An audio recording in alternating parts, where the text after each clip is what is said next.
knowledge to become functional broadcasting.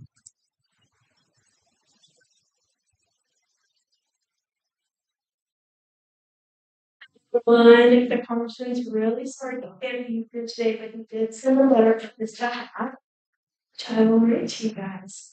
So it goes, Dear friends, please accept my warmest congratulations to your organization on the successful convening of the United Annual Conference of CAST-USA and the Global Innovation Summit 2025 held in Fairfax, Virginia, October 10th to October 10th.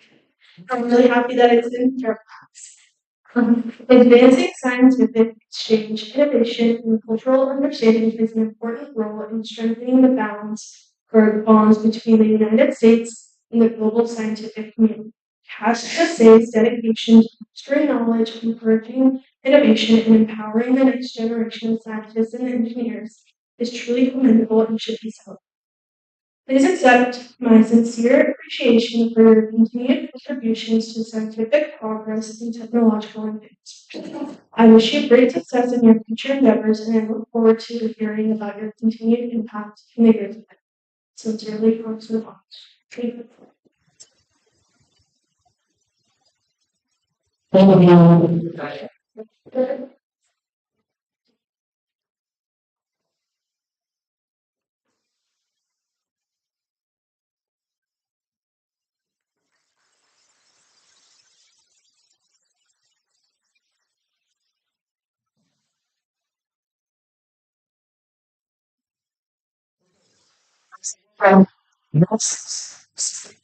From Virginia, this is Commissioner Leader of Labor and Industry.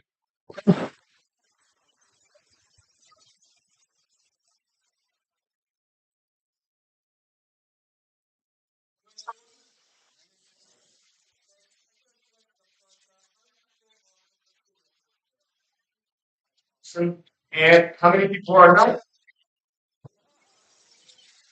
Great. Today, thank you for being from Virginia, and everyone else that is not from Virginia, thank you for coming to Virginia. That, my name is Ken. I am the Commissioner for Department of Labor and Industry in Virginia, and I was appointed by Governor Glenn Youngkin. As Commissioner, I have the opportunity to make sure that we protect our workers in Virginia from the perspective of safety and health, as well as all of the employees in Virginia. I can share with you that I'm as an engineer. I graduated as an electrical engineer from Lehigh University, and I understand the importance that we believe in trying to solve problems. So that's why I'm truly excited about being here today. As an American of Chinese descent, I'm particularly proud of all the things that this community is accomplishing every day. This is really a lot of contribution and contributions that you make to society now. Just wanted to share on behalf of Governor Glenn Youngkin. Again, congratulations for having this great summit. And again, welcome to Virginia. So thank you.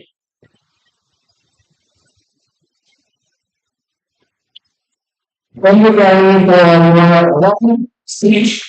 And let's bring another Virginia leader, Mr. Howard, Senior Vice President, Attorney General. On that. So that's why getting into the politics. So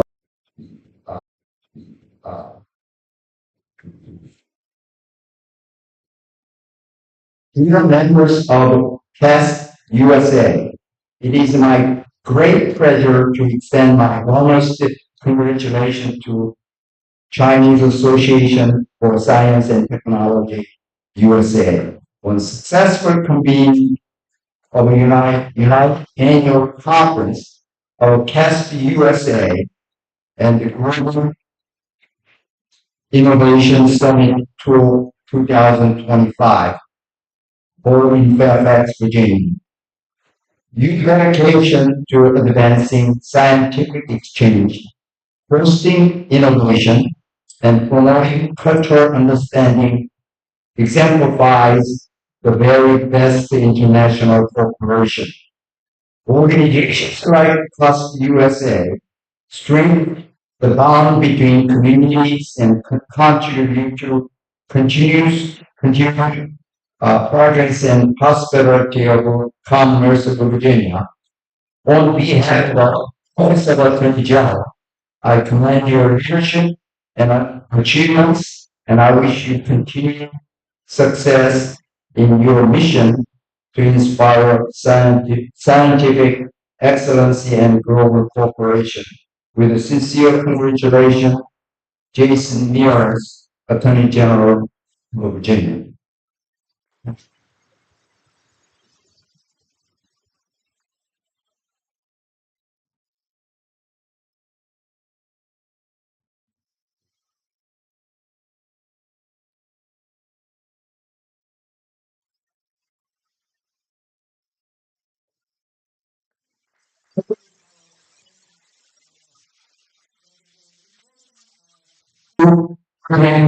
In our session.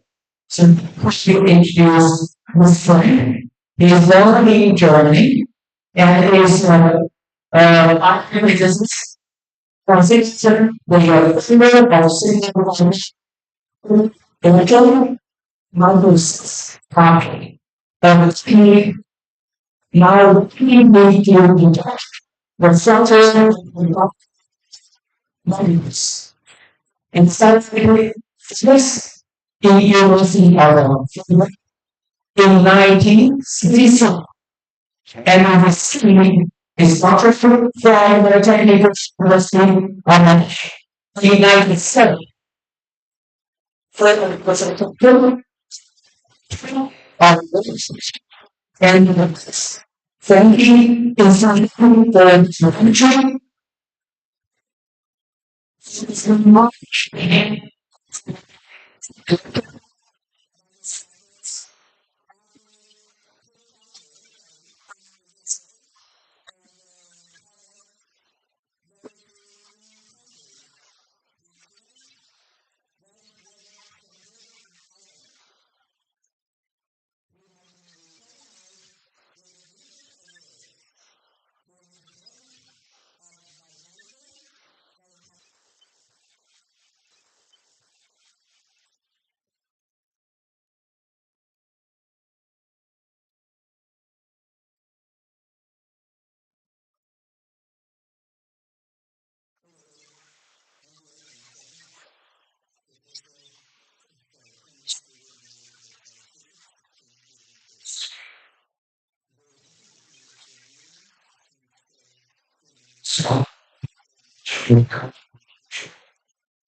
so from this application to themselves.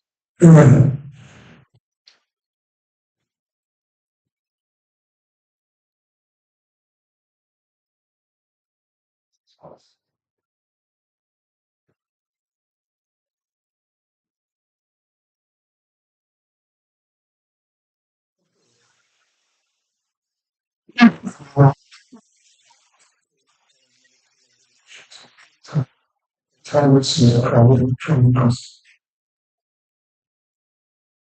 General is innovations, very cool. Travel to show the various steps that have contributed to the new technology and so the first one to prove history and was for general events and what happened. The other thing as far as now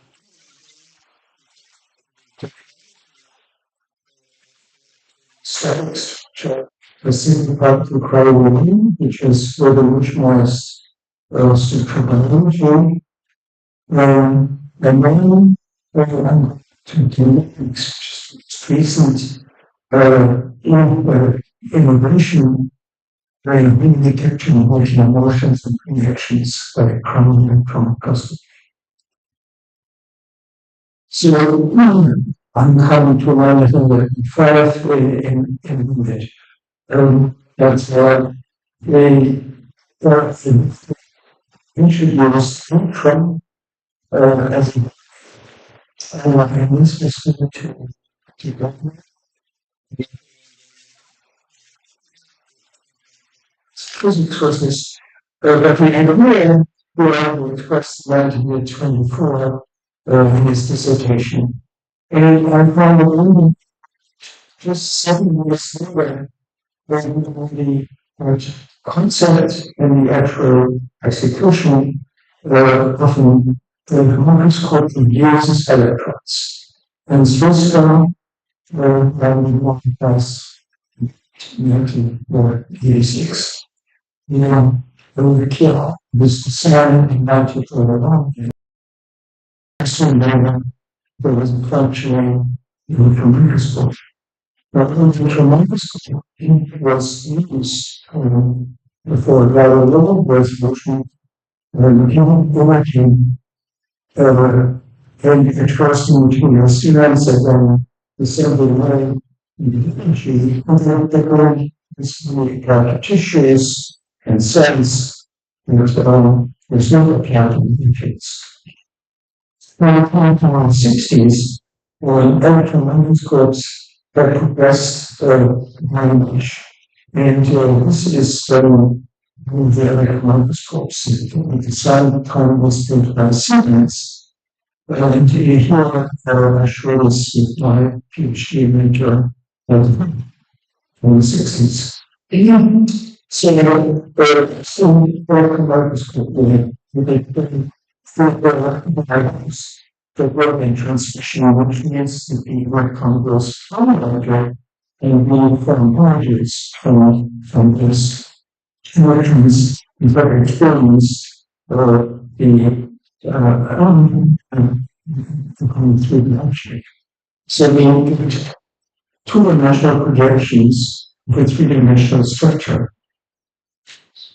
How from dimension to three dimensions. And it comes when Johannes Stargard came up with in 1995 that shows the relationship between the two and it shows essentially a way for the way of covering the three-dimensional information. So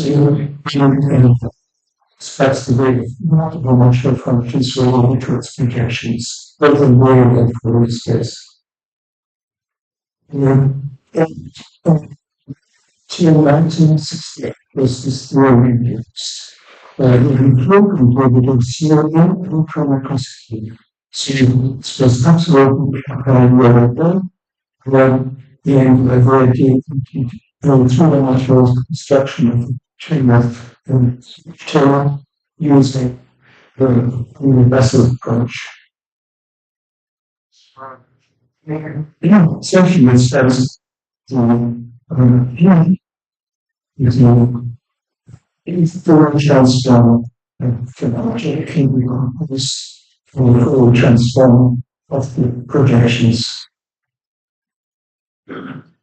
When you work with biological molecules, you don't really start until the 60s, and it was only used with matrix retinal history, which means that the contrast was derived immersing the molecules into a stain. So it's a very simple good method of changing 3D structures because the molecule essentially collapses. Someone learned from collapse from area whereby the contribution of the so this was for the in crowding methods developed. So over information, representation focused on learning inspiration crystals, crystalline layer components. First, the fibers, two-dimensional crystals, or smooth devices for high symmetry. Of course, we know the lower layer is fully shown by the layer crystals. In this session, we begin with my involvement. In these electron microscopy images can be allowed to be identified from the electron microscope or micrographs. This was a scheme of the regime, there were crystals that are there can be image molecules that are virtually in solution and then interact with the stinging. This led to the concept of 3D reconstruction, symmetric molecules with synthetic techniques. So, this is a rapidly techniques means the structural information obtained from images of some transliterate molecules that exist in monocopies. The molecules are manufactured and processes that begin to be taken for pages to take advantage of the fact that they have achieve things in this. Here we see natural transformations that we see within some balloons. A simple snapshot of my part was this snapshot smooth orientation covered until the life for the concept in 3 dimensions. Which show the study in the ordinance in 1965. There was confirmation with was the academy share was for 200 weeks. And we went out the conditions for the line 2 images for molecules. CAST that was immersed in this and the technology for immersing in that system. If ultimately this is very bad. This element of that's totally indeed it's very possible down to that there were structures of something like the last one, so they could choose this portion. It's just a rural milestone for me, and especially the economy research. But it's more details. More problems that we said, and we said, we invent vacancies. Every second is the time. So, I will sell the definition of coordinates. In this legislation, 400 coordinates. Transactions transform information, cross correlation, and shift rotation possible. So we can see the ranges of operations and together perform robustness range. So any healthy one and stable level. Now, and the premise was solved as with struggling to solve this common relation and was conflict because we ignore it. When we would be able to serve best technologies, use the objective method. When we want now, was already done by the crash that were formulating the thesis, where estimation of resolution. And two things need to be resolved. So, which environmental also within the system of values. And plus was the concept of the which was in patient sense, so shows we can now see what materials and energy into dimensional and can see the images do not obtain on the healers who will be seen in the image. So when the it is explained still to that so see my father this is husband as it exceeds because from the health trust in school it's account and it's also so three therapies are things to judge the molecule and scratch to the line can essentially this through the naturally like exists at the time around watching realize the walls, the was not shapes the ground, or usually intuitively working large by looking at different projections, realize the actual don't notice everyone picking up these shapes. The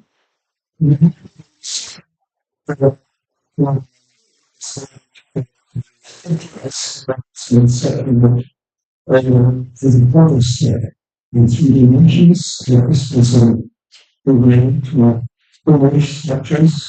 We making like from the and we'll do that is goes on mobile so it's so you know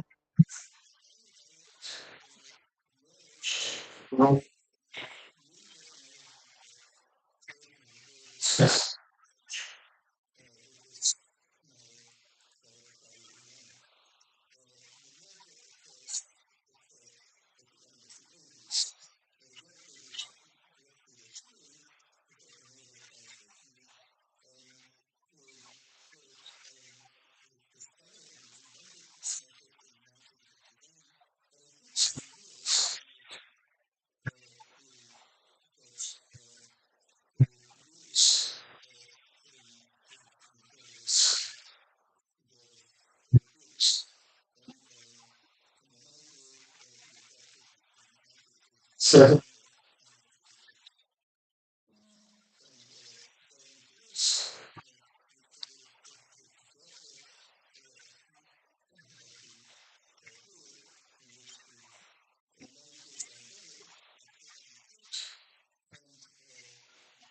says if we image the stuff that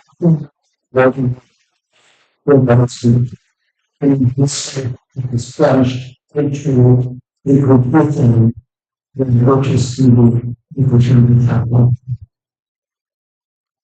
So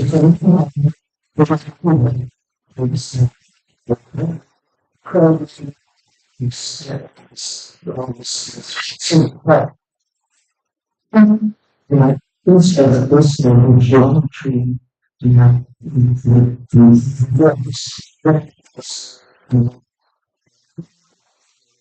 each was for 16 microns or even for this one current with carbon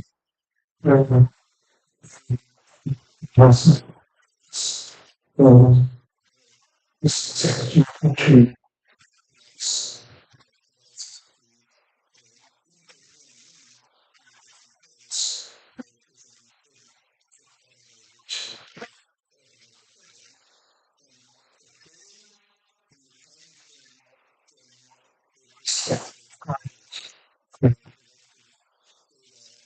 sometimes from the second 3 rooms that can continue. So this is the opportunities that you can that we dealing with. And this is ribosomes for confirm just very, very for time. It's a very inefficient way of making this information. So it's the government is it's not actually showing this in the we have spent some time for this. The first time was is very clearly that we not been seen before CS. And this is we don't have the salaries for research and funds consumer challenge and it was one of the challenges which we took out. So this is how we manage the energy scales and the second during three of the regulations, two, and I'm going to go section of concept and that's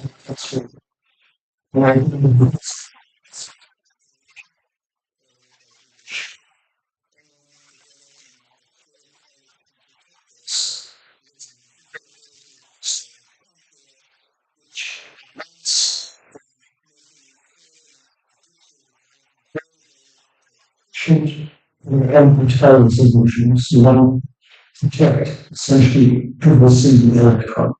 There's a huge responsibility to administration. So, very centralized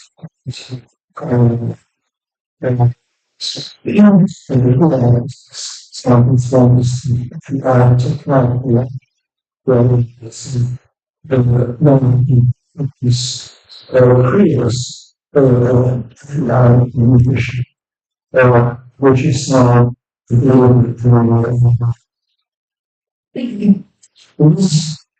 this is some of the issue and now you still very often you still see that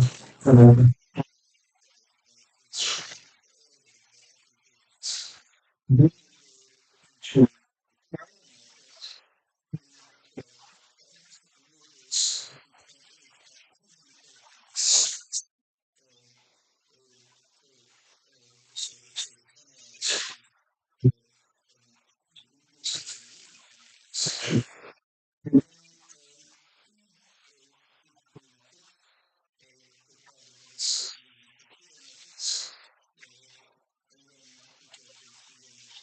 structure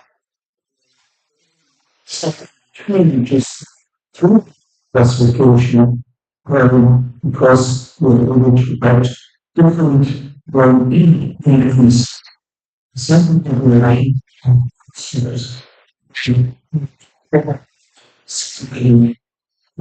same high connection to the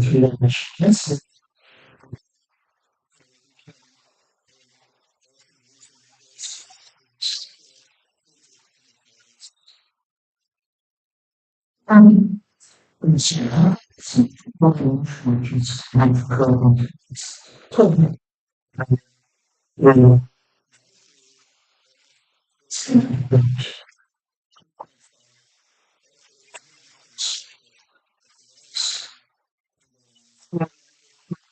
so that's the challenge that I listening to maybe even three should not always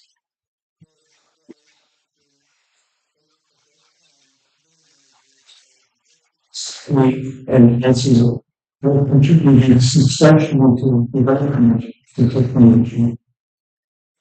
It is true that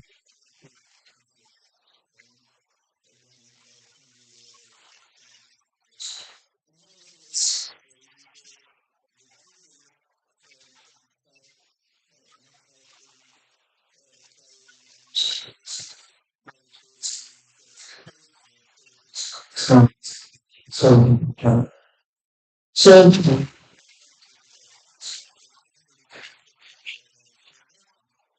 just changes the confirmation and course confirmation.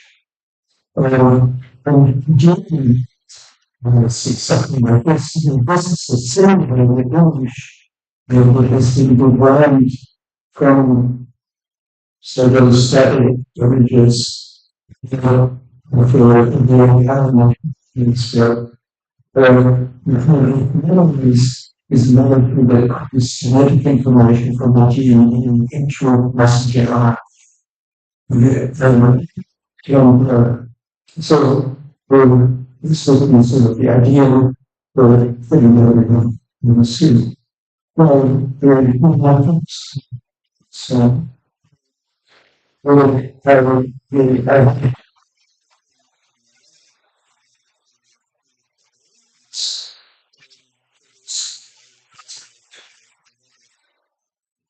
choose to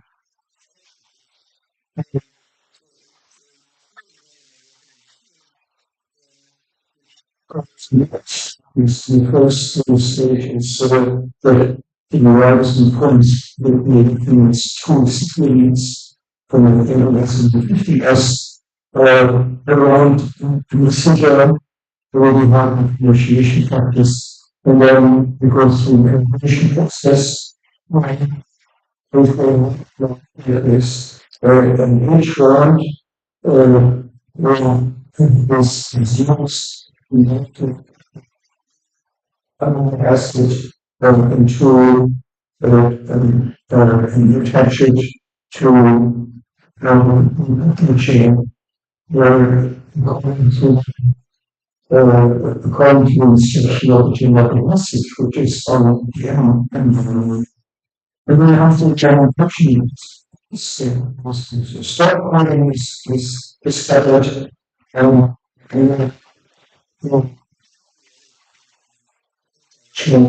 this after the second says that takes the entire person into the separate and the lines and for the next step. So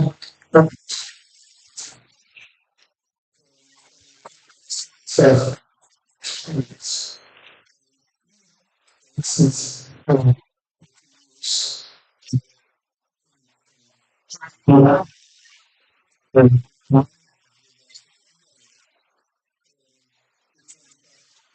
in serious in emergency now so you can see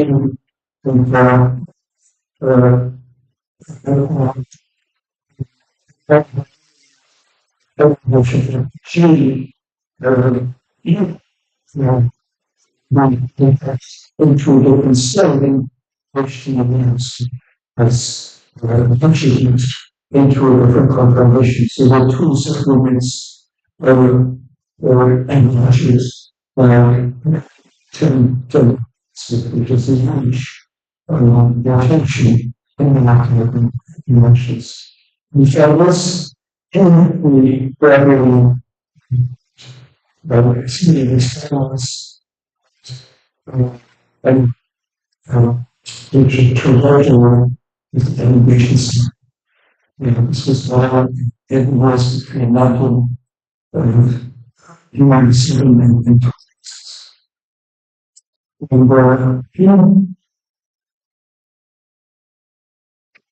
we want to chase around the person that I have seen before.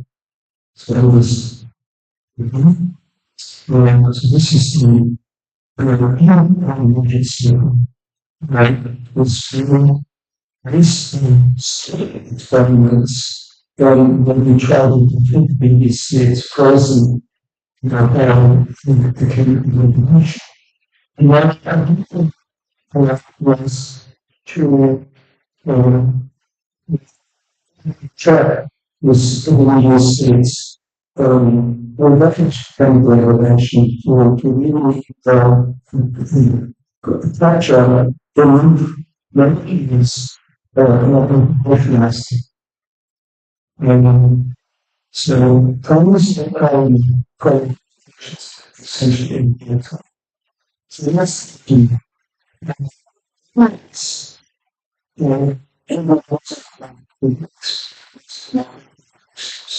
should the trees, two components, and then spray to plant when you want to plant as the first was done.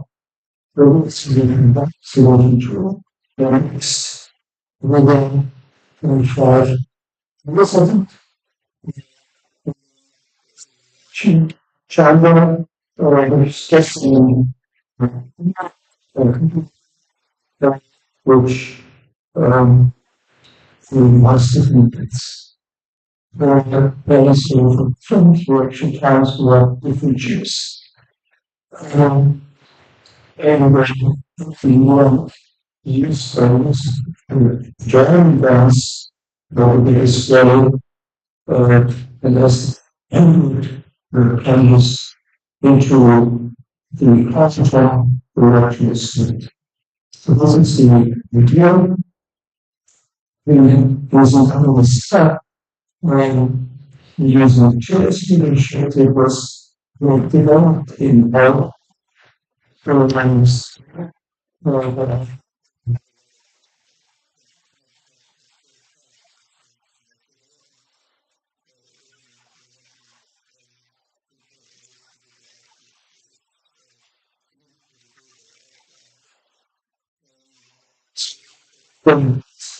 That's for this design correct university. That's in scholarship. So highlights you, which is well or going to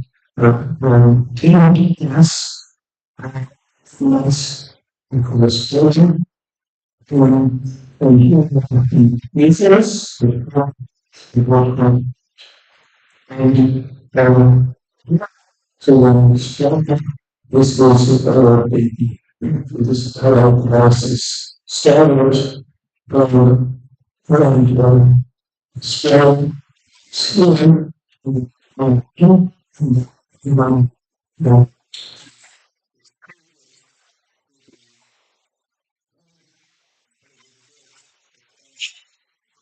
truly powerful and price of this general. So you have seen fairness and strength both in them to the correct thickens. So I showed this here. Yeah. Certainly, most different states have actually been missionaries already when one main British parties, which is the American, was the central and and states definitely influence in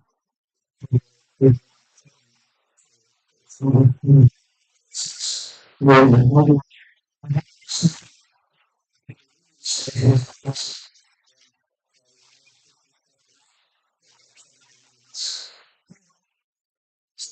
the Skills for transmission generation, which was device that used the signature so it's essentially telling from the and doing from the production film and the situation which likes and covers which they stick on them. And which separates the end from the switch. And this and that's the two different two television factors that is on two months and we can reverse the whole experience. This is our one, two, incorporating the merge to the circle ground the interesting thing is that eventually the one of the units of the first where the heat production has been touched. Enormous. It's the thing is that the where it was human, these the spectrum that I can have is there when you start from service is the literature that was that only exists there. So when eventually were that was unable to reach this kind of quality, which means that we have to change. Program. It was never really shown in a scale in which it is in which it is in the so so the postulated form in which it is birthed in the form and then as you actually can left um, this complex here with this energy for this process.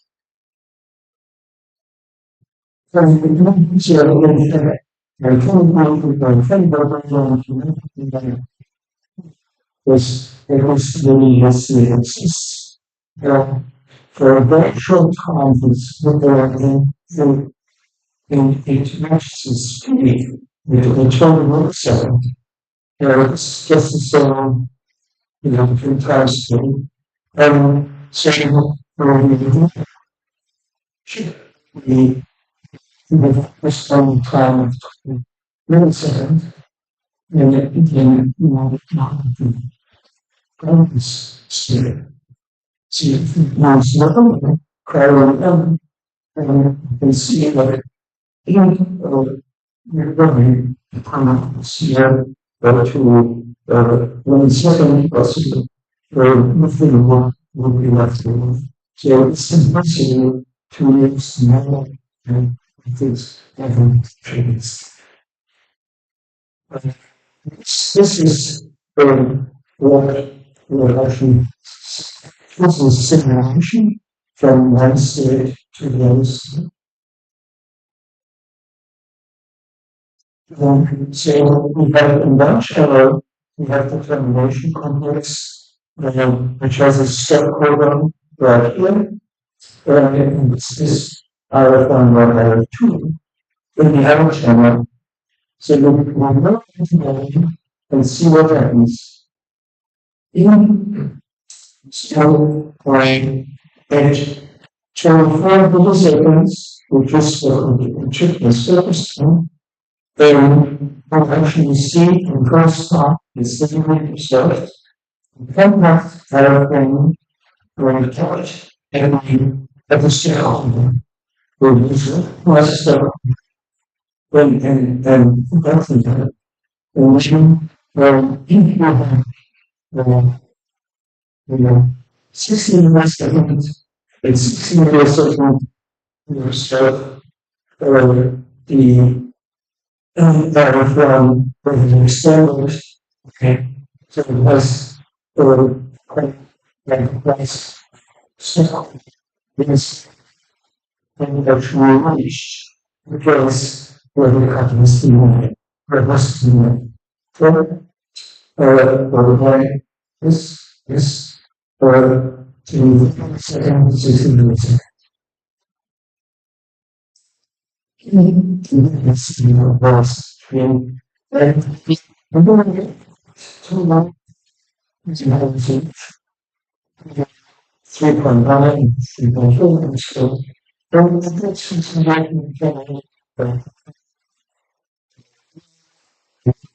sequence action. You can especially in this becoming the system will use this. So then, start with something to check determines check was 7 variations as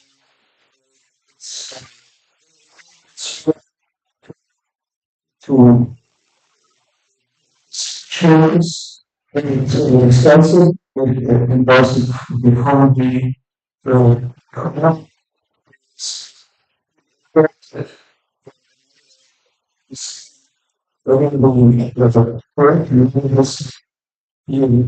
yes, you know,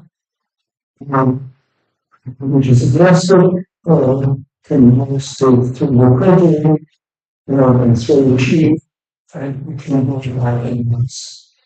So this, so that's some efficiency, which is the percent, which is simply percent then situation, the program models, the tactics, the tools, but to some extent, the country and the ICTs turning will the introduced Johnson Finer, who's been for 7 years and he is a specialist in microfluidics and lab application, and he has done very good work at the state continuing to the biggest innovations. This here published for 10, 25 of the total and 900 years with 4 different chairs. As well, for instance, for the life of the category in between, you can see the scale of the life. So I show you one. It's not like this. There are still examples that it's very difficult to go into the details, but it simply shows you can be done with this system. So in terms of study, actually relates. It's exactly the ones with the skills is split into its 2 different supplements, TM, its release, and everything. There's 2 order, smart, and components, attributable, the mechanisms.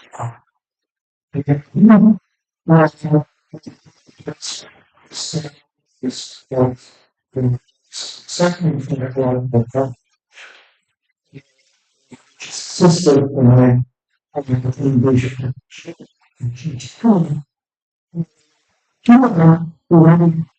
different which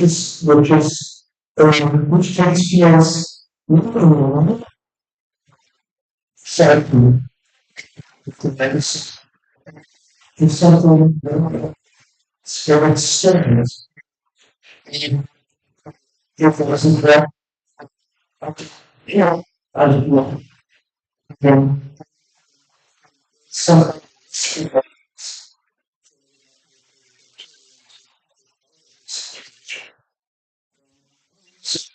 sort of needs. So studying this is crucial for understanding resistance, the gap resistance, because it's one of the escape mechanisms. So, and the bacteria. It's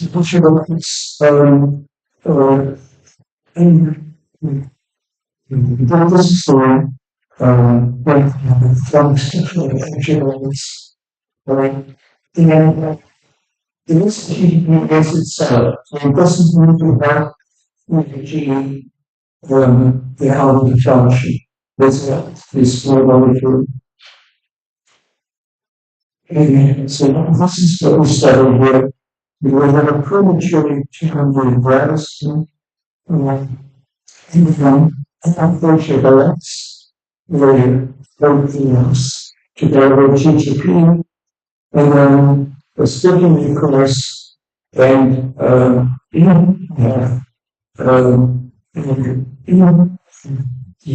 function split into its two different supplements. So it's just so you're going to imagine this here as a scheme, is patient connects in GTP, and here's the CMD as well. So, and then we have variable length molecular weight. This will be visualized to this covering this when each one was until we have been a year.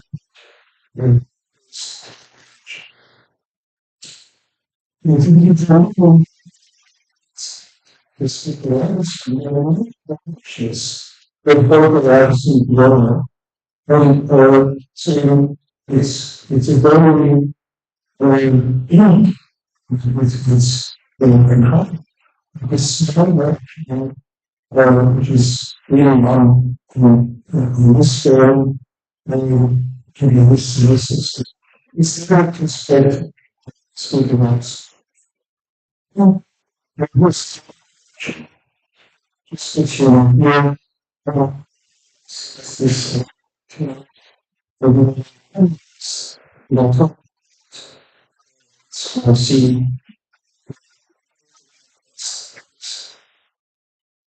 knowing with flow chart of the classification or so you can have a process and get very into difference was can be experiments and it's three or ingredients is just for challenge to be and for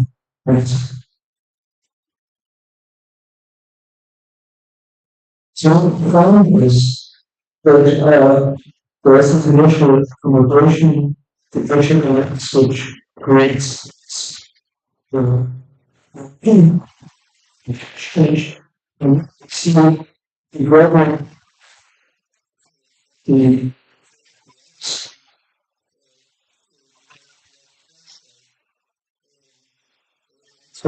completely falls apart. So this guy, the three intermediate states we found in 10 millisecond 25 100 milliseconds. And some of them are the worst simulations from because we have in each time point we have this in composition of set operations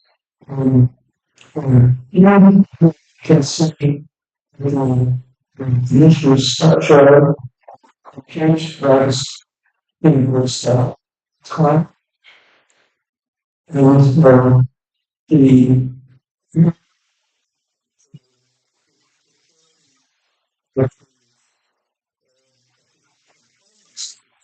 that's very it's it's stable which it should go back with its existing proportions it's definitely capturing the smells from the daily developing medium. The whole reason is the three intermediates in the three intermediates we have the intermediate one here and one intermediate two this here and then intermediate three which is this here. So now is three. We can do the second characteristic as a of information. It's It's a normal looking yeah,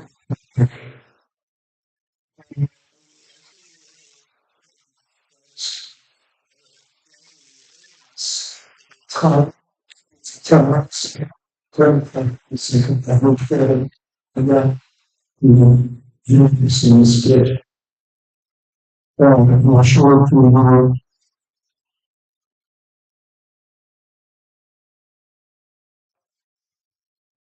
So I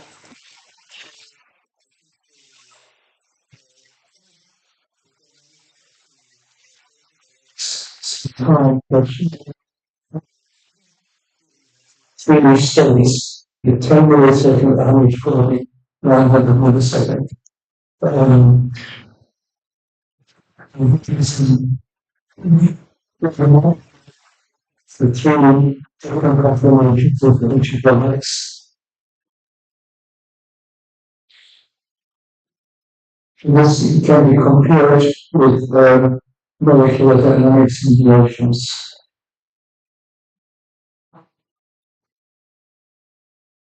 So, when it's being split, then the split axis represents the two dimensions, and these two dimensions something from each region, the two dimensions are realized as the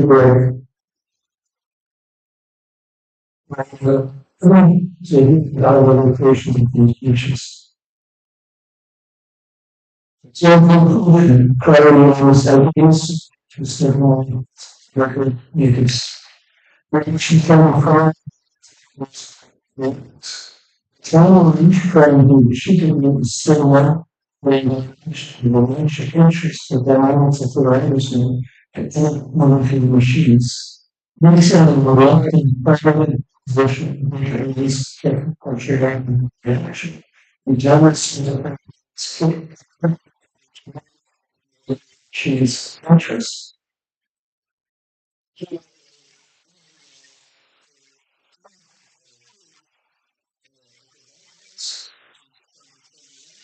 Significance is that we would normally not take just what's that. This was the first time that our group came together and then as well as this, so we just wanted to be careful. If you're interested in reading more, you can go to my website, welcome from the and there's some the first page, it says Global 360, which is a series of 360 device house, and you can run the page. So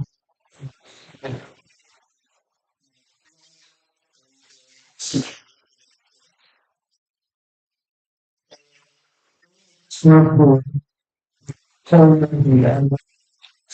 the fiction and is the fiction person is called transfiction.com.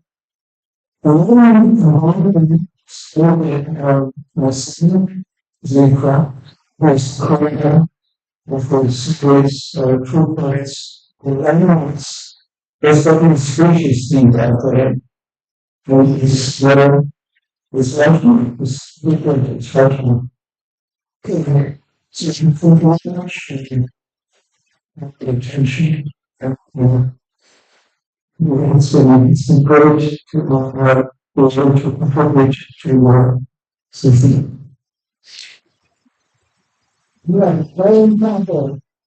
My friend has been very since our foundation and we do like he was spend several time before so detailed technical in his first speech. That's why he spent over 4 days to get it ready. So let's give him another round of applause for who's out.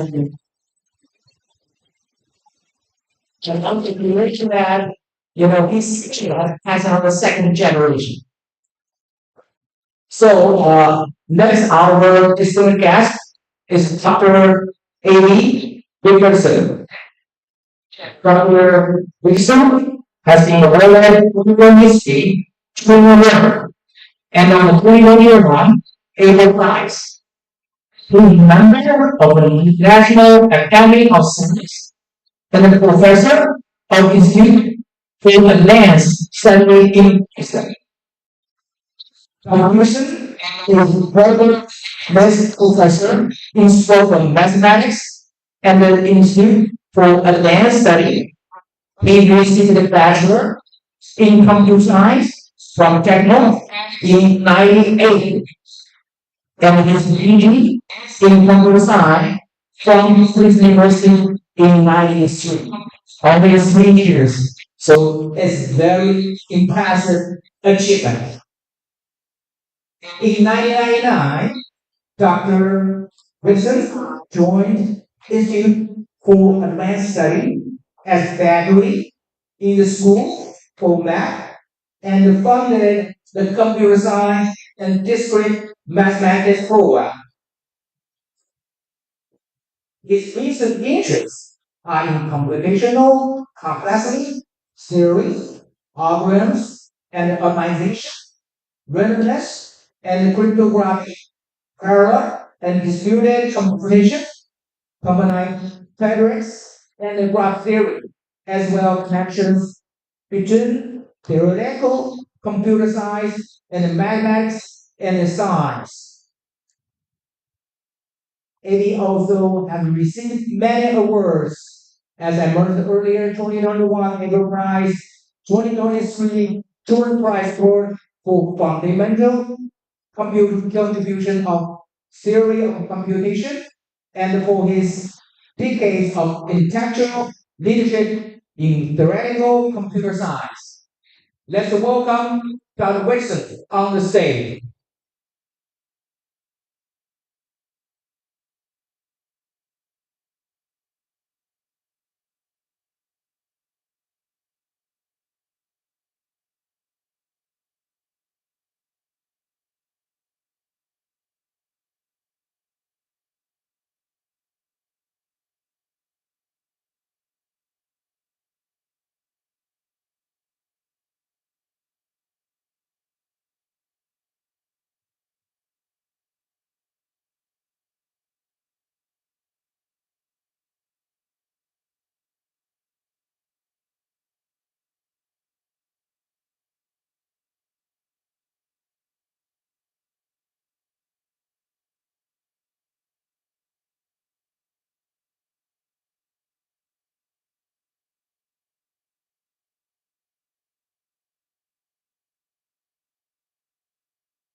The problem with Fortsätzen. Das ist ein Volkshaus am Blockchain, der gefunden wird, aber das ist hier. Aber ja, ja.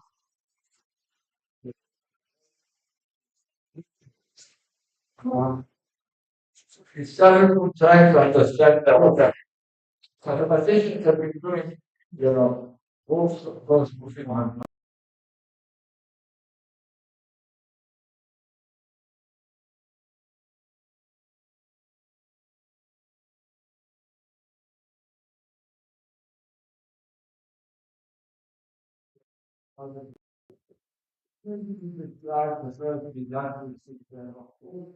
We're in management zero and very beyond. What's going on at the laboratory? But it's very interesting because everything is programmed and using just your very company. But it's very organized. I'm more simply why she comes to this guy. Current skin was literally was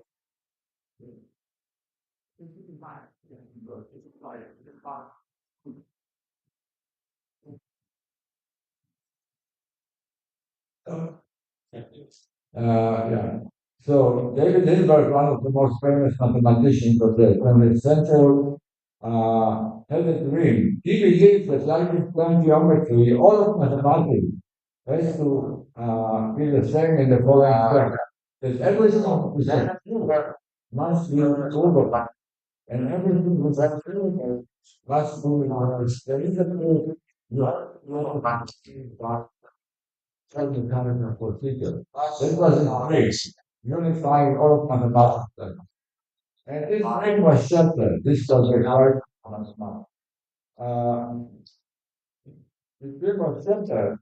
First of all, I put together the audition, also works in the Institute for Advanced Study. We put the incompleteness theorem, we proved that the first, that there are two things which cannot be proved.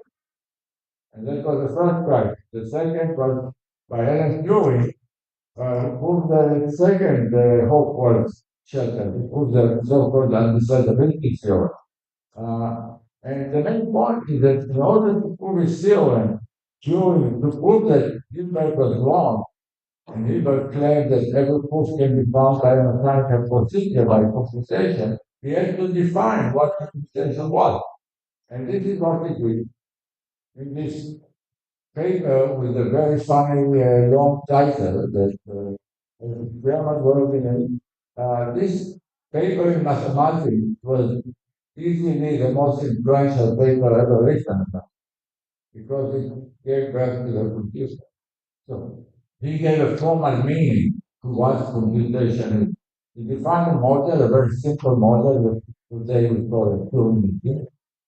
A very simple model, and this paper that every computation doesn't matter what it uses, must be simulated by this uh, very simple machine. The paper contained all the ideas that today are obvious to us or computer science we are familiar with. That program and data can be exchanged, that therefore hardware and software can be exchanged, that there is a universal computer like your laptop which can run any other program. The program can run program.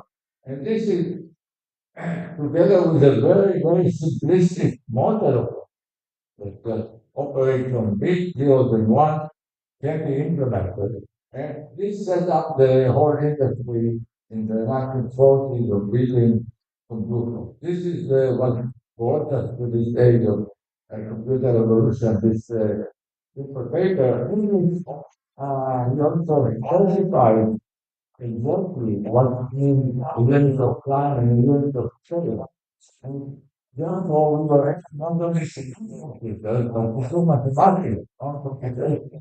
So this is a real science in this. She used to show that everything can be computed. It shows that the very basic program of developing a program cannot be solved by computers in general. And moreover, there are things that can be solved, but they are very hard to compute.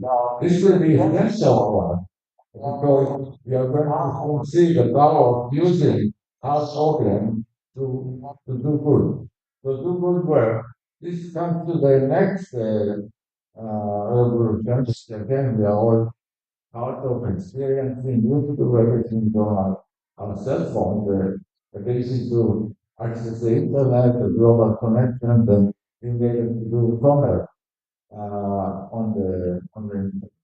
So what does it, what is the origin of this? And what does it have to do with our problem? Let me tell you about the history of cryptography in one slide. The history of cryptography is security and hiding secrets existed again from very early on. Uh, People always wanted to communicate secretly so that other people don't understand what they're saying. And logically, the way this was done, actually, Alex and Bo, by the way, this is the name used always for the player in any game. Uh, Alex and Bob on the maybe five on communicate secretly, it's always relied on their having something secret in common, some secret key. Right? Uh, they exchange some information in advance, like where to, hide the code in some common book or any privacy. Any one of these very old devices for encryption, for hiding things like for going back to Julius Caesar or the Enigma machines in the World War II, they all have secret keys shared by the sender and receiver. But this is, if you think about it, this is sort of cheating because in order to do secret communication, you assume that you had the ability to do secret communication before in order to exchange this secret. But this was the state of art in the 1970s. So what happened then? What we want is to eliminate the necessity of having, agreed on a secret scheme. We want secret communication without pre-agreement. So this is, if you think about what it means, more or less like all of you being in the room, some pair of you that never met each other, Alice and Bob, want to talk to each other privately, secretly, and want to generate a secret language. But, you never met before, and everybody around you listens to you. So it's possible. It sounds completely impossible. And I like that you know how to do it, or your cell phone know how to do it. You can do it in impossible. Your cell phone know how to do it. And if you place the sticker like this picture, you know what I mean. You do shopping online with some Amazon or someone, of course you never met them before. Nevertheless, they can present your credit card in a way that anybody listening will not understand. But somehow there's a secret language generated by your iPhone and Amazon that connects this ability of secret communication, even though some many bad guys don't steal your credit card number. So how does it happen? This is possible because there are programs that are hard to compute. The hard to compute and they assume that people, even adversaries, very powerful adversaries, do not have infinite time to work. They cannot work a million years for to break your system. So the type of security that's guaranteed by the new is based on the software that says the foreign side, it says that if you can break this protocol, you can get my secret credit card number, then you can solve some hard problem that you are not supposed to create. And this is really how it started in the foundation paper. It started in theory. People were doing theory. They wrote mathematical papers. The first one was based on system based on the spiritual level. That somehow open. It turns out no, I will not define it. But the idea was generating a Christian scheme without ever meeting the other guy and nevertheless, maybe it could be secret from anybody. The more, the powerful one that was used in the 70s to this day, the familiar RSA system, this is based on another hard program called factor integer, just breaking numbers to their prime factors, like it was 2 times 3, but it was very long number. And this paper, which really made everything precisely mathematical, they introduced the notion of probabilistic encryption. And now we could prove theorems about the security of cryptographic system. This led to you know, I was a postdoc in the mid-80s, and the mid-80s were, the most fun I can ever remember because everybody in the Computer Science at the time was playing games. trying to imagine more and more crazy, impossible things to do digitally. The thing looks like it, like playing poker over the telephone without cards, or things that have funny names like going Bitcoin into a way, being a public grocery, and many, many other things. Papers were written about that. And this enabled, the internet was just started, but it was not really building up very fast until there was a commercial reason to do it. The commercial reason was born from the ability to hide secrets and do electronic commerce. And of course, the internet was not created by any government, it was created by private. So lots of all this protocol gave rise to applications like online shopping, possible digital election, digital currencies, and many others that we again see today all started from the very mathematical basis. Okay, let me move to my first topic. It's the quantum revolution. And so again, you hear about it, you read about the newspaper. I'll tell you just a little bit of the history. Um, what the economic cycle, one of the major breakthroughs in science ever was in the turn of the 20th century, where people discovered quantum mechanics, which is again something that you see on your GPSs and cell phones. Quantum mechanics is very important field of physics. And around the 80s, both in Russia and in the United States came with suggestion that why don't we let our computers use quantum mechanics in these computations? Or cars, laptops are classical, they use Newton mechanics if you want. Why not let them use quantum mechanics? And that's not so easy. First of all, another important mathematical problem was formally defining what using an analog or Turing machine, the Turing machine that can do quantum operations. But this was formula in the 90s. And still, people didn't know what to do with it. What can you do that you can help with philosophy? Until this paper, very, very important paper by Shaw, came and showed that on this hypothetical device, the quantum Turing machine, you can very quickly solve the problems that I told you before were very hard.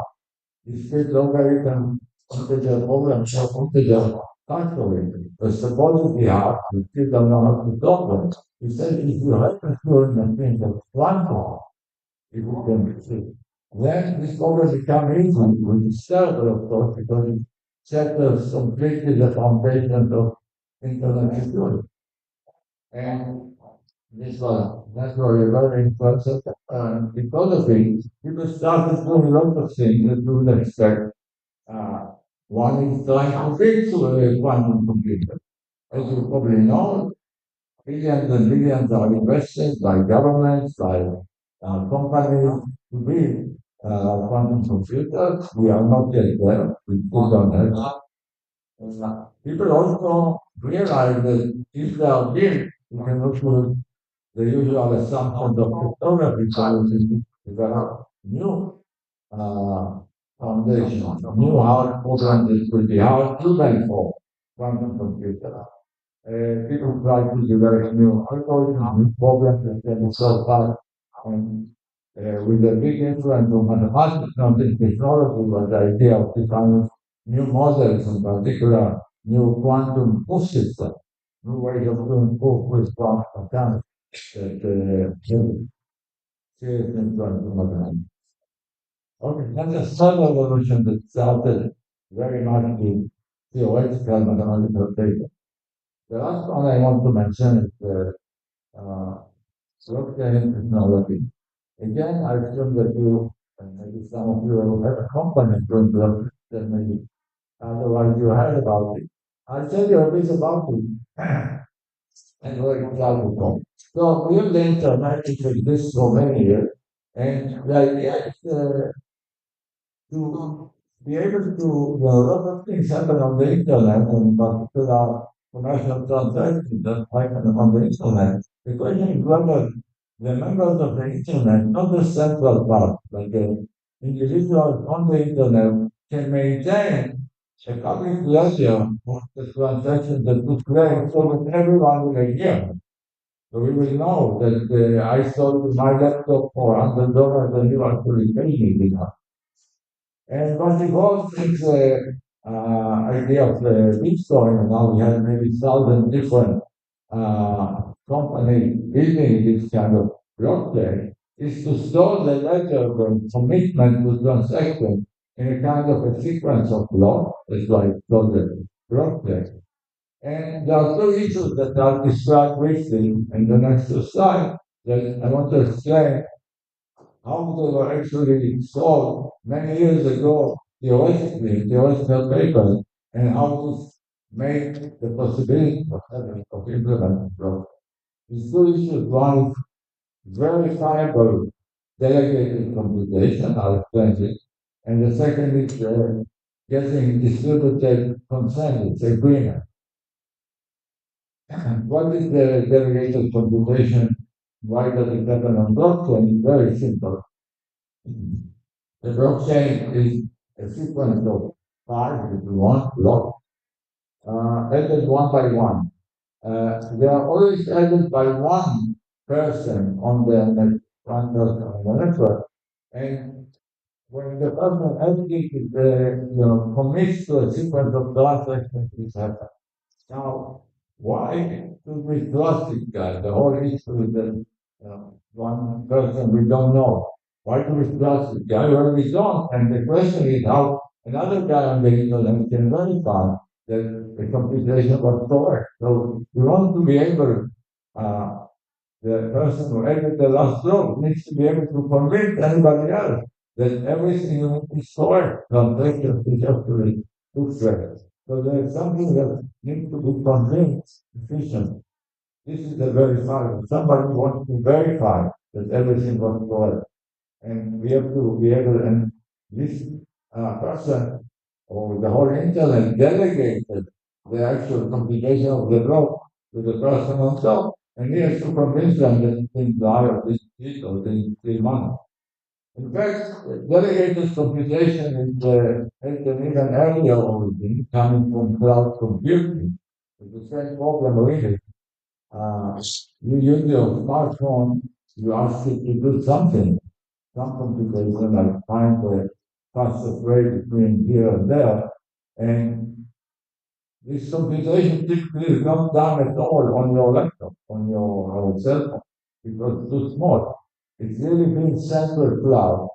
And whatever the question is in central cloud, the cloud, of course, has much more additional resources. Send back the answer. Now, why should you trust the cloud? It's a company that may have a reason to give you a wrong answer. So again, we find ourselves in a situation where the cloud has to convince the user that this is doing the computation correctly. And we need all this to be done with proof, has to be convincing, but they also have to be very fast and private. So where does this come from, or what's the origin of verifiable delegated computation?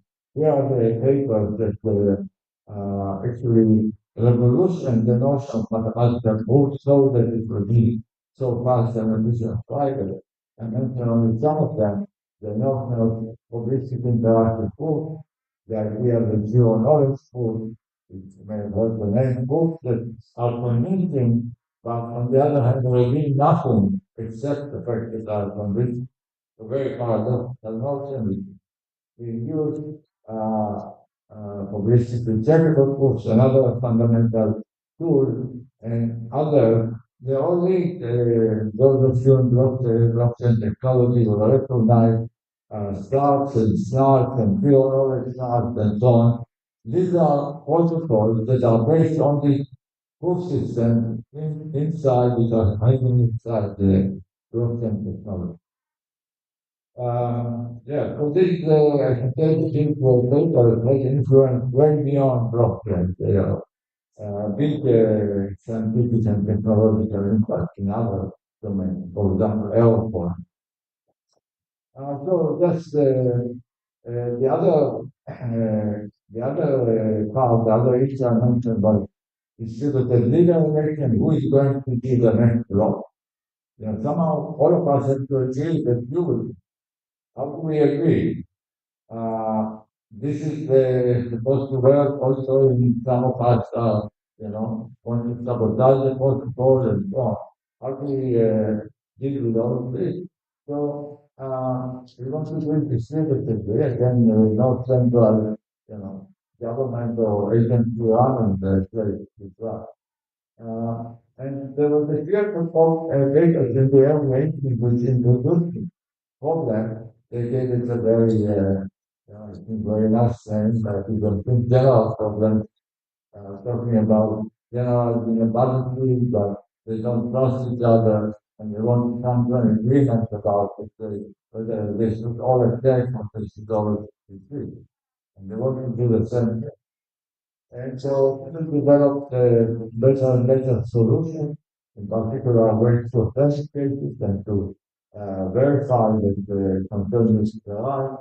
There were papers on even earlier on secret sharing, which is a fundamental details law with protocol.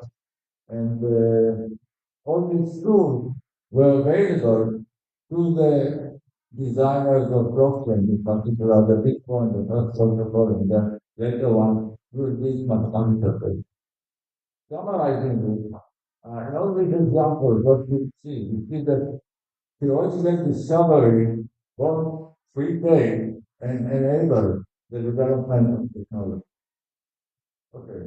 Let me just put one more slide, which is not about the impact of this theoretical works on technology, but the impact on science. I want to say where this comes. Going back to your paper, we look at this model and we understand about the electron.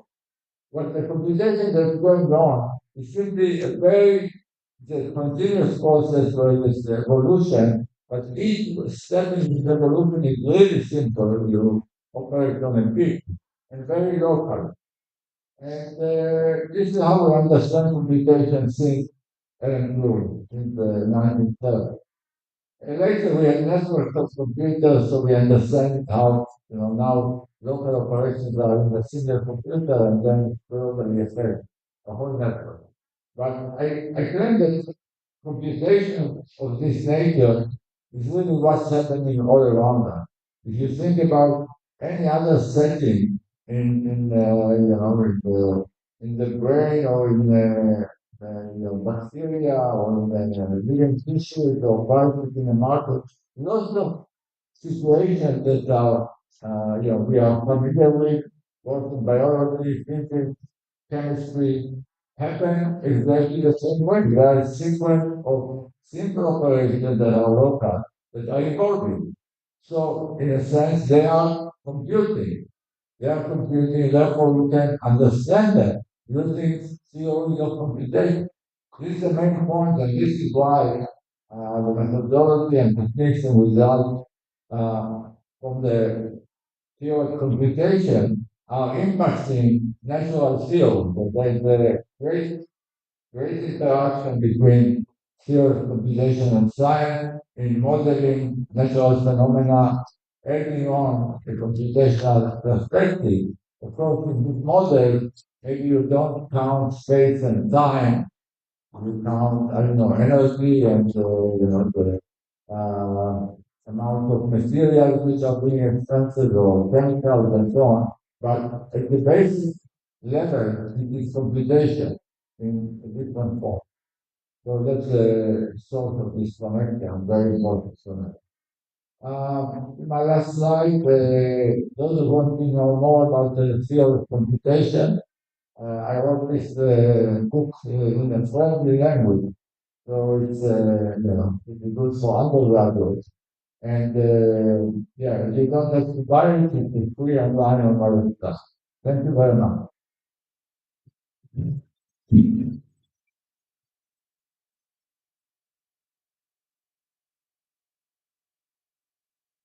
Yeah, thank Dr.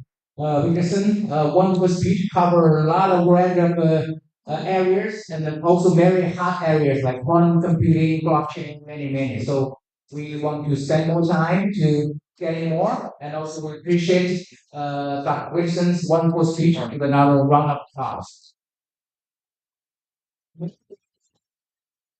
By Dr. So, bring our appreciation uh, word to Dr. Wilson.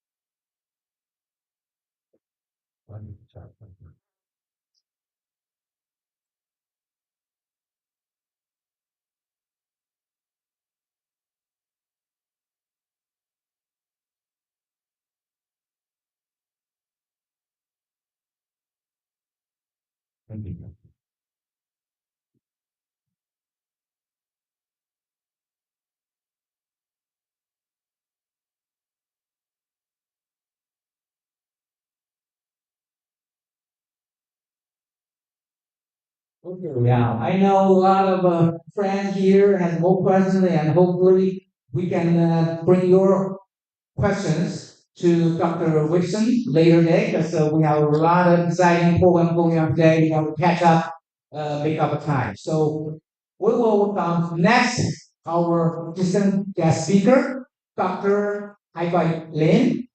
He is a member of National Academy of Science and National Academy of Medicine, also professor of Yale University.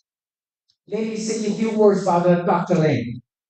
Dr. Lin is Eugene Hinks Professor of Cell Biology and founding director of Yale Third Cell Center.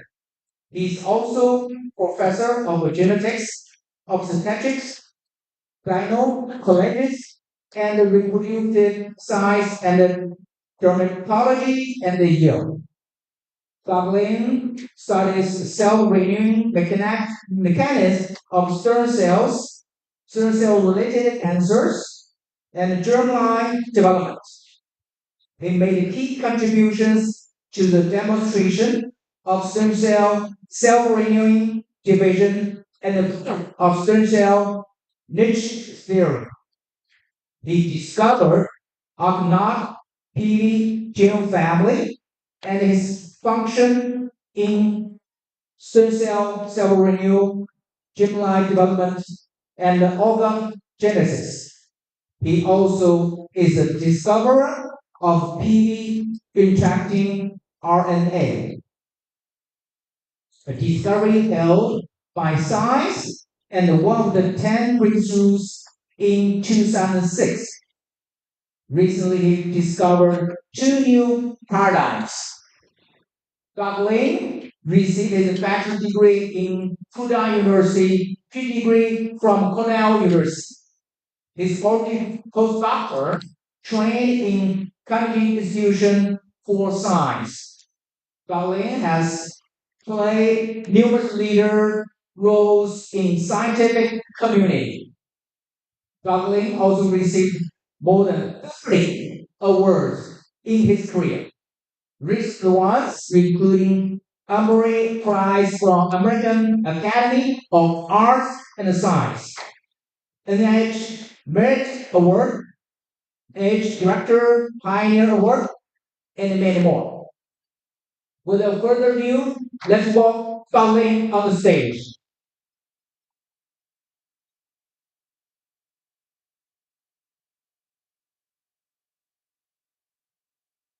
Well, thank you very much, Jim, for such a extremely kind introduction. I wish my mother was here. I'd like to begin by thanking the class leadership for inviting me to speak at this very inspiring meeting.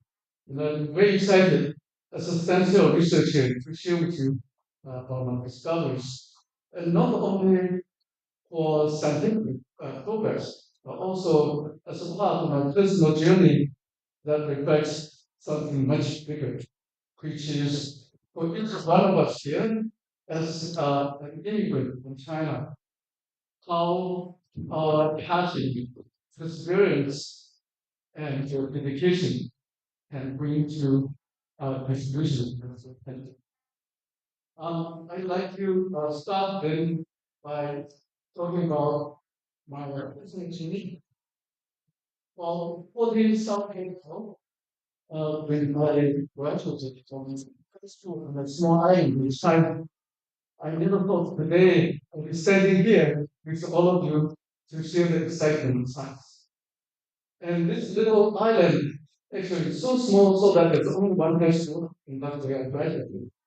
And this little island actually is off the coast of Hangzhou City, China, which, as you know, is near Shanghai.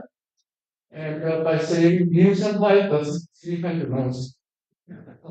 So when I was I actually was very interested in engineering, but not biology.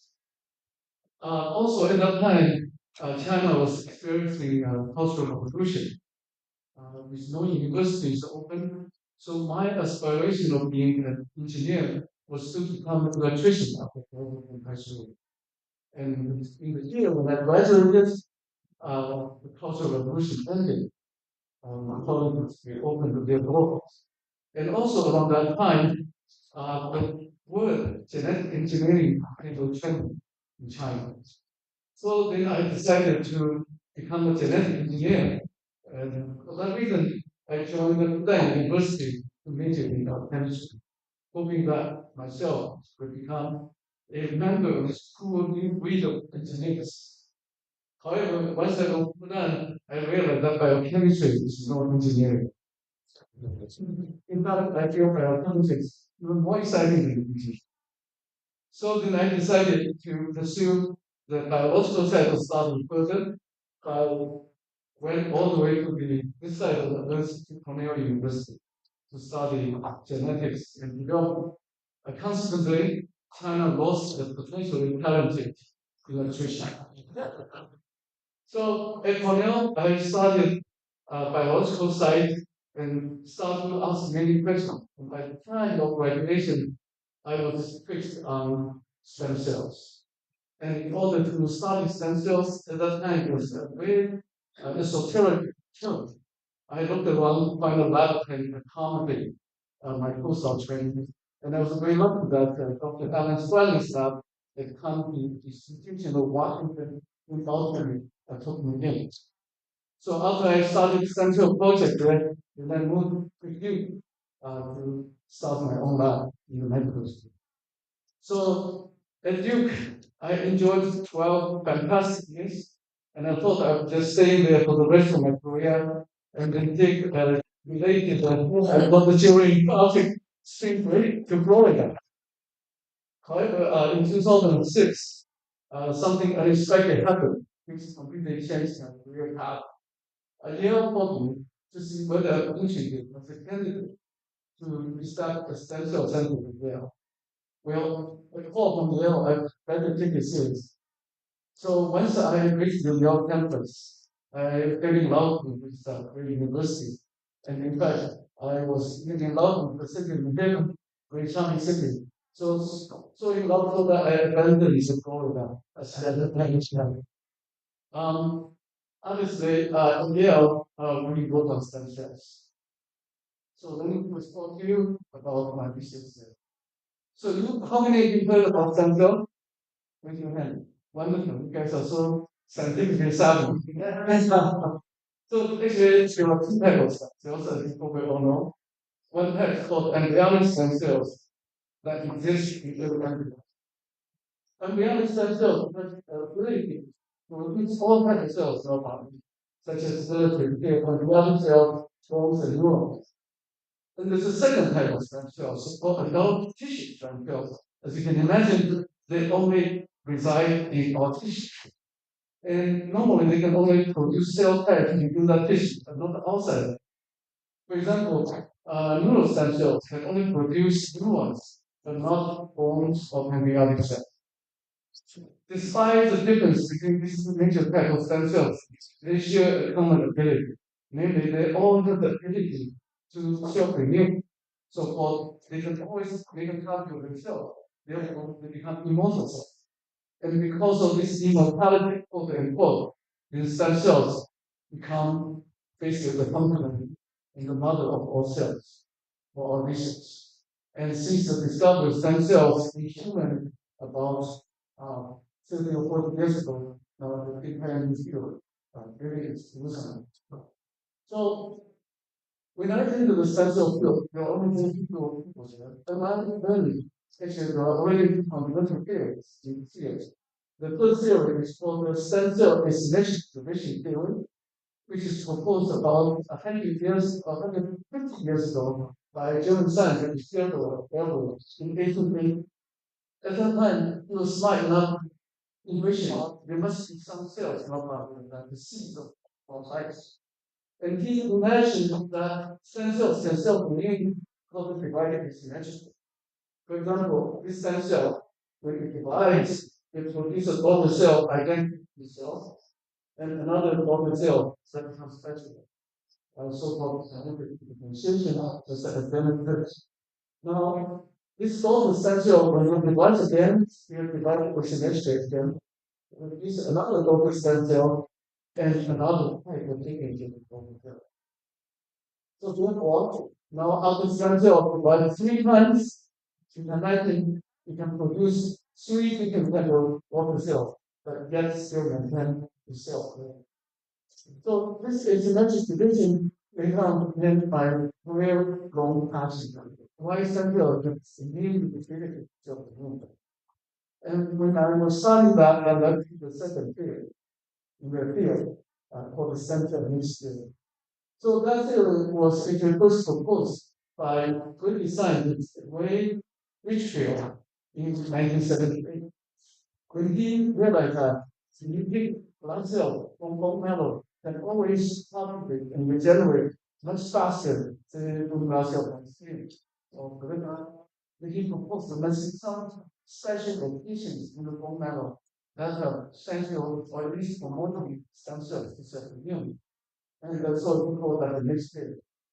So the stem cell theory, as I illustrated here, propose that stem cells are hiding in us. I didn't hide away in a tissue when that happens. This and these cells produce a signal range. When these stem cells are within the signal range, they have to self-renew. So once they leave this field, then they are able to differentiate and die out. So this is the sentence here. So how to prove this theory, which one exists for actually 40 some years, and one also for a long time? I decided to have this question. However, it's not easy to test this theory because of two issues, specifically related to stem cell. The first issue is what I call the identity crisis. Normally, stem cells exist only in a very small number.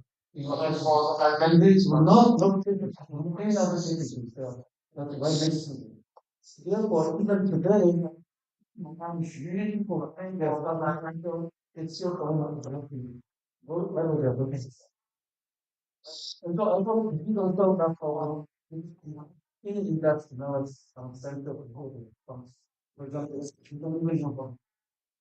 Now, the second theory, Dr. Wilson, which is also mentioned, is a concentration concept for the Heisenberg's uncertainty principle. I feel that the stem cells are a lot more critical of quantum particles in theoretical physics and nuclear physics. Namely, if you touch them, you change the form. This also precluded the analysis of cells. That's why the stem cell theory has been there for decades, over decades, very important.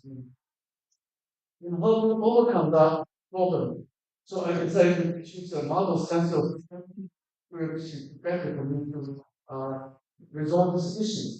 And I thought about the little fruit flies to start from. How many people thought about little fruit flies? So you know that little blue flies, they have been over 90 years, a very powerful genetic model, today most of the genetic principle that we apply to human health, actually coming from the start of then I decided if I use this little feature as a model, little stem cells, then I can figure these are tools available for this little model to start.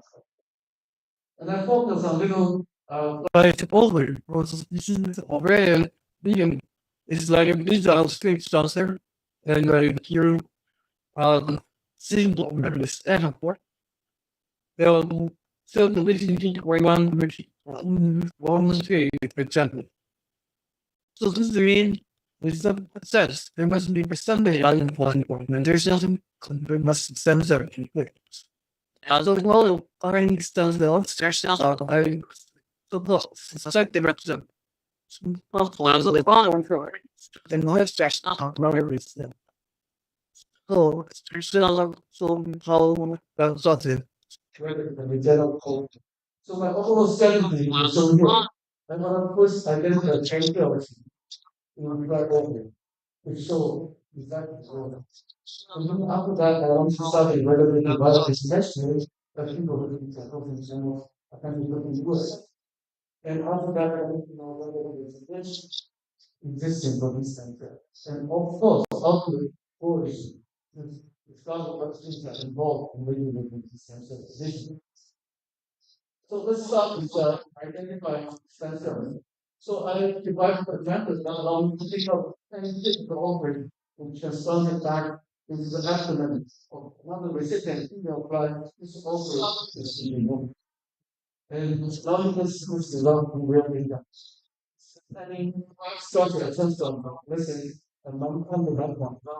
And then after that, we say to balance produce something for all, another example, another speed, time for all, is for this, all these development phase. And eventually, we generally, we have focus. So which told that our must extend up there in one kind of stuff. And decided by that, I even put that structure and put it into the practical mail side. And then it makes mail things. So I call this mail side Mr. Moss. So, this kind of success, I think the clear first, using all the internet, this specific field, specific field. You know, killing this cell or stop. So you're using so how, things in the system. No, only when I feel it's still a no show. It's entire one, it is over the middle thing. But we hire the course rate of people that we stop. If you can do on sales, then you slow down the process of it. Maybe just using one. So that really illustrates this how which is essential. And it's essential in the process that needs to be done. And I also started running to this is in the real cells that are made as a factor. So now we know where exactly the stem cell, we can test with the stem cell divided by symmetrically. And this is the real data I can show you. If you know, if you divide it symmetrically, it will produce a total stem cell, but still staying compact, cell, and another total cell was differentiated, they eventually become a total. And the cap cells are also interesting because it's always seen there as a lamp. So to start with, when the sensor is measured, there is not enough.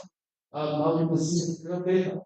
So I'm circulating this sensor on the identification, and with my other speed of the year, we talk about that usually the photos, we have to be sure that this is training place. And you put the text in like it, and as you can see that the sensor is right. Along the Hungarian axis, away from the capsule. So that out of this division, one carbon cell is still remaining complex capsule, and by the integration of the steel station, whereas an other carbon cell now is more away from the capsule, it does become a non-stem cell. And we also discovered that not only the cell rate is symmetrical, that even the psychological condition and starting is symmetrical. We discovered for the spectral solution that was specifically segregated and rejected the stem cell from this division.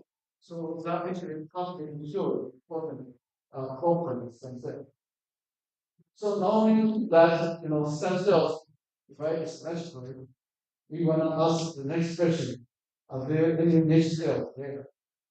And turn out we was sufficient on this cells, because they're always right next to stem cells. In order to see whether these cells are in each cell, we basically leave ablation in cap cells, and just partial ablation alone is sufficient to change stem cell dynamics. So we also using this single model to prove actually there's an H cells in distance. Now, we are very happy because we did not stay in human the Mandela system. We went back to a much simpler system that allowed us to identify stem cells and improve both important stem cell theories. The asymmetric division theory and the stem cell mix theory. So now the question really becomes what is control the asymmetric division of stem cells? Here I want to say using Christ as a model has another advantage. Because splicing is only about 10%. So they can only also keep the top 10% most important things in arguments.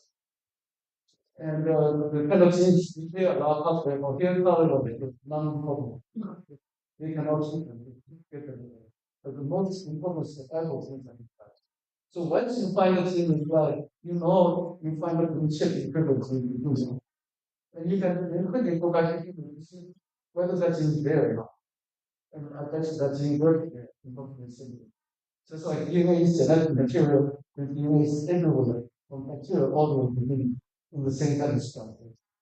Now, we discovered that many stem cell genes, with a very small number of them, are important for the cell domain, so-called mortality of stem cells. And as James kindly introduced, one family that we discovered was the Agna gene family, which encodes proteins with 4 functional regions. And you do structural analysis like 12EM, just like our first speaker, Dr. Feng, beautifully illustrated this is structure. So you can see that this structure, the PAG domain, the mid domain, they bind to RNAs. And according to the sequence and structural similarity, we subdivided this gene family or protein family into 2 subfamilies. One for the RNA and one for the P subfamily. The RNA subfamily and P subfamily share the common structure that can bind to small RNAs. And they also have a domain just for experts here. They resemble the nucleus. So then we and others found that the alpha subfamily which bind siRNAs and microRNAs. These RNAs are very short, non-coding 21 nucleotide long, and they are ubiquitous in all cell types. And that's why today we use medical application RNAi in works in many cell types. And of course, these discoveries provide the basis for my other friends' great work on studying those mechanisms. So as some of you may know, that the study of the siRNA leads to the discovery of interference mechanism. So Craig Mello identified the Nobel Prize in 2006. And last year, another Nobel Prize was given to the study of microRNAs by 2 other friends of mine, Victor Emmerich and Gary Buckman, for this study of microRNAs. So what have I discovered in the US? I was really interested more in the PV subfamily because I saw Argon as a housekeeping in every cell. As a stem cell person, I thought it's more interesting for me to study this subfamily because it's only expressed in the Qingdao, most primitive cells. And it turned out we discovered and soon confirmed by 3 other labs, this subfamily binds to yet another class of small RNAs. We may P interleukin RNAs, or now in the field people call PAM, for sure. And these RNAs are somewhat longer than the microRNA and siRNAs, and they are only there in reproductive cells and human stem cells. Now we, in order to study this RNA structure, let me briefly review with you the central dogma for molecular biology. This is the dogma that's guiding 97 or 98% of labs research in the biological field in the past 6-7 decades, which tells us that the genetic information in DNA is transcribed into messenger RNAs, which have been further translated into proteins. And Dr. Franz talks a lot on ribosomes, which is talking about how ribosomes make these messenger RNAs into proteins. And the discovery of microRNAs and siRNA further enriched this dogma by saying that in addition to ribosomes, UPRNAs, now there are two types of small RNA particles involved in this process. However, when we discovered RNAs and looking where it's not, these RNAs are encoded, they are encoded in another things. So as you know, central dogma is important, but we really talk about only one side of the genome that are encoded. The vast majority of the genome are called junk DNA, used to be called so. And I think we call it pure and different because really it's a field widely open, nothing. And to our nice surprise, the genes that we call the are just hiding in these junk DNA sequences. And we found that junk DNA actually can encode many parents. In my lab, with all the major organisms, we discovered at least 60 millions of different parents. Just to give you a comparison, our genome, the human genome, contains 106,000 genes. Now suddenly, and there are only about 1,000 microns. Suddenly, 60 millions of parents, which is about 7 to 800 times greater than the total number of genes that's known. So we obviously are worried about these discoveries because if you liken our genome as a world, the traditional genes are like the old world. And suddenly we found ourselves landing ashore of a completely new world that includes so different technologies. And so this is actually the pie I made for my lab to celebrate the discovered pioneer. This is pie makes the film. And for this scoop drawings, you can see I was so excited by my film. So also this other time is mentioned by science and it's mentioned, even though we have no idea about what's happening. Other kind of just like phenomenon. Because of this study, the function of these parents, we decided to start with this function genome. Because there are so many genes. So they just need to reduce our human genome has 100,000 protein genes that contains about 1/7 genome. And then there are vastly genetic regions. Actually, there are many other genetic elements that we know very little. We have about 1 million of transposons, so-called jungle genes. Jungle genes are often translated into RNAs in order to jump one, and they look like viruses. In fact, they're derived often from viruses. Therefore, people feel these are the invaders, but we cannot do anything with them, just as we hope. In addition to transposons, these are often called the selfish parasites in our genome. These periods are many labs, including my lab, discovered that two new types of major. One is encoding the low non-coding arms. These arms are without coding capacity, the 10,000 milligram, and also the panels that we discovered only millions of them. In addition, we should realize that our genome also contains a lot of pseudogenes, fake genes. These genes look like real genes, almost 100%, however, they're non-functional. They can only be hidden. And in the current theory, these genes are viewed as this defunct carcass of practice genes very, very old during evolution. They can even make necessary genes. However, we should not forget that our genome also has structured centromeres that mediate DNA segregation and telomeres that keep our genome intact. So despite the conspicuous presence of all these what I call the major genome constituents, very little is known about their function or individual relationship. So my last work in the past 15-ish years have shown that actually these genome elements all have very active functions. For example, the telomeres can mediate transcodon regulation of protein coding genes. In addition, telomeres can regulate the expression of pseudogenes and their regulation of resistant genes. Furthermore, transposons can also regulate the expression of these linked RNAs to PAM. And as I said, shown in all these are mediated PAM. And the latest that we just found in the past few years that PAM can even regulate the expression of centromere RNA. We always thought that we need to test for this centromere is the recombinant is the better part of DNA transcription of it. No RNA is disturbed, but actually they are disturbed in RNA, but they need to control that. If you lose this control, the cell will not divide anymore. And for stem cells, that's happening. So just for non-scientists here, the meaning of this I can again metaphorically illustrate it in the next slide. If you liken our genome as a world, in the old world now we know, in addition to the 20,000 traditional genes, there are also millions of transposons.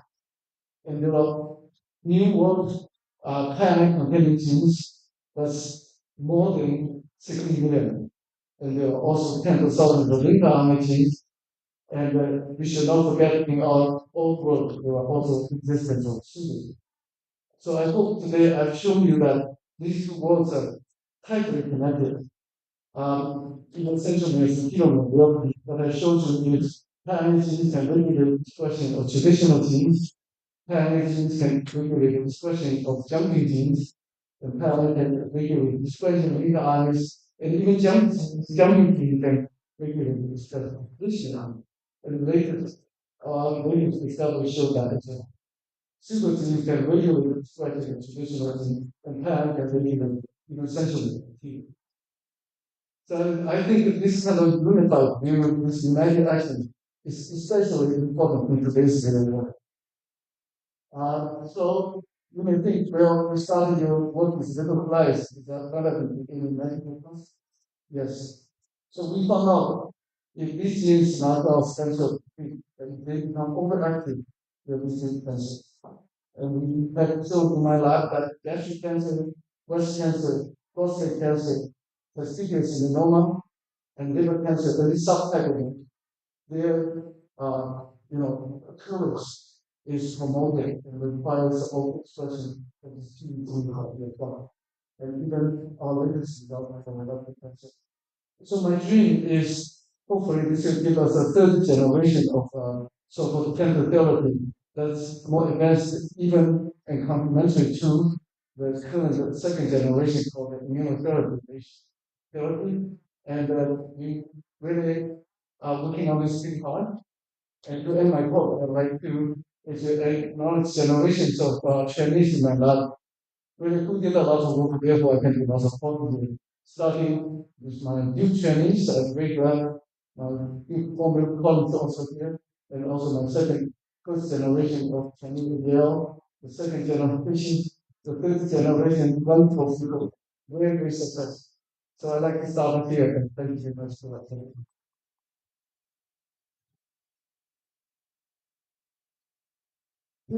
Please stay on the stage. Thank you for your outstanding speech. And also, life science become very important area. People are interested, and hopefully, thousands work will come to our student life for our lifespan from 70s, maybe shortly will be 120, 130. We are looking forward. Okay, let's also bring Dr. Zhang. She's vice president of CAST, and also she's the co-chair for this United Annual Conference. Bring award for Dr. Lin for his outstanding scientific work.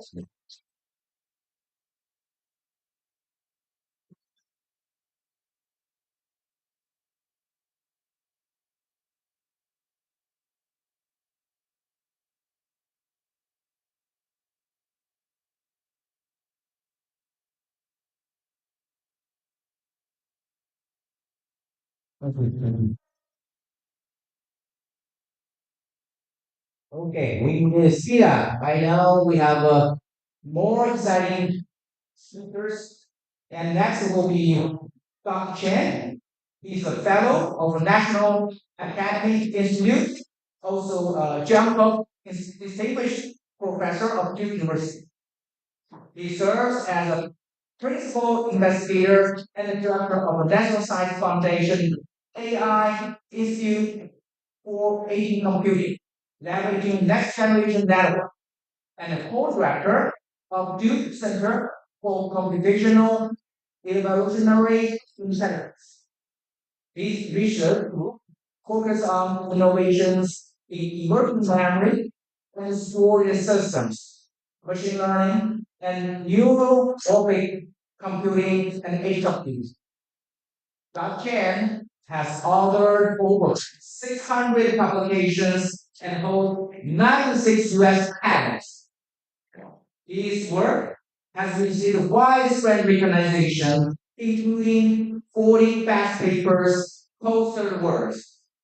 I know Dr. Lin has a lot of she has a lot of titles, a lot of contributions, but I leave more time to Dr. Chen to deliver his authentic.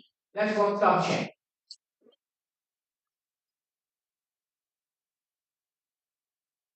Yeah, thanks so much for very nice introduction. I just realized that you gave a smaller version of your bio. It's a more work on this. So I really appreciate the invitation and also be very honored to be able to present our work right after the prestigious figure. So let's try to talk a little bit. We're going to talk about the AI, which could be the most popular topic in this way. Microsoft AWS are the edge AI, so that's why actually edge AI, everything, everywhere, all at once. Okay. I believe most all of you maybe have watched this movie. The first of the most successful movie, shoot by the Asian. So I received 7 out of 11 nominations from the Oscar Awards. So it's certainly 10 times. But actually, AI doing some other things for the past. So the AI says accuracy, okay? Accuracy, you are everywhere, and the many devices run all at once. So what is that devices or AI? So we actually use AI every day. So how many people do not have cell phone? Everyone, right? So everyone has cell phone. So basically, if you are looking at an application among us, they are all actually devices because they basically sense the information, the data, process the data, and you can use this data to manage it, to input, and most importantly, they are connected to each other. So if you look at all of this, we actually run a lot of AI models that people like. So rather than the data center, maybe the edge, server, maybe the devices that you can use, personally, they run all the different devices. And they actually, also connected, which means that, we actually, handle a lot of devices and publish, and all of this need to be finished in very short time. In many cases, it's like a couple of milliseconds even less. Because if we're talking about like a function driving part, for example, the 10 milliseconds is a lot. Okay, so that's actually a contribute, to the concept of the edge AI, which is, we have the device that can process information where the data will be generated. So that is for the edge AI. Okay, so edge AI says everything. So they basically have, from the image, to the video, to the text, to the audio. We can use it, you find them together, use the models in one of these devices. And the first thing is about the images. Actually, if you look at the evolution of the AI models, we have a lot of, very simple models. And the first commercial success of AI came out, from the convolutional neural network. I believe most of you have heard about it. The base idea is to have the images and you have to convolutional layers to make sure you can learn those features out of the figures and you can do the proving, kind of to basically, abstract them from those features and you can process those features using the fully connected layers, to make the prediction or something called the, um, a inference to recognize, the things on the image. And soon, the people figured out the convolutional neural network can only handle the static information, basically images. And if we want to have the model to handle the sequential data, like audience or the languages, we need something who can capture the temporal information. That is why we have a determined neural network or this RNN or something like this. So we have a sequence of the models, basically layers, like we handle all of this, and we're able to capture, the value position between different information, so we can actually process in something like the languages as it's going to Okay, so recently people figured out that actually we should not really just consider that just the information between the different information, rather we actually need to consider everything, to allow the AI to look back and focus on the most important part of the data, no matter how far apart they are. So by doing that, what we can capture and focus on the relationship between all these different features, basically globally. And this actually contrasts with the most important, the model we're doing now, we use attention model of transformers. But you can do that with different mechanisms to not just capture the languages, but also to capture the images or the video. And the concept is that we're going to localize those images. I'm going to find out, the local relationship between the different, regions, like we saw here. You basically get, the face saying out of women through is throwing face-facing, part.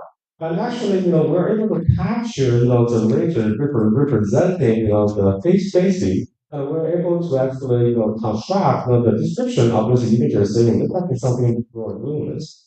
And this actually, creates, something later on for the universal models, okay, or people were looking out for the large language model or LLM or, the vision language model.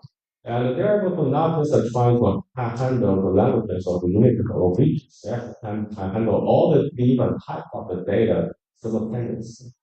So we are going to, tokenize the text, the image, the audience, the everything, and to capture the sequential information into those models, and also output, whatever the types of the data we're going to produce. Okay, and by doing that, we actually going to do many things that we're able to do now, not including solving the mass, the problems, everything.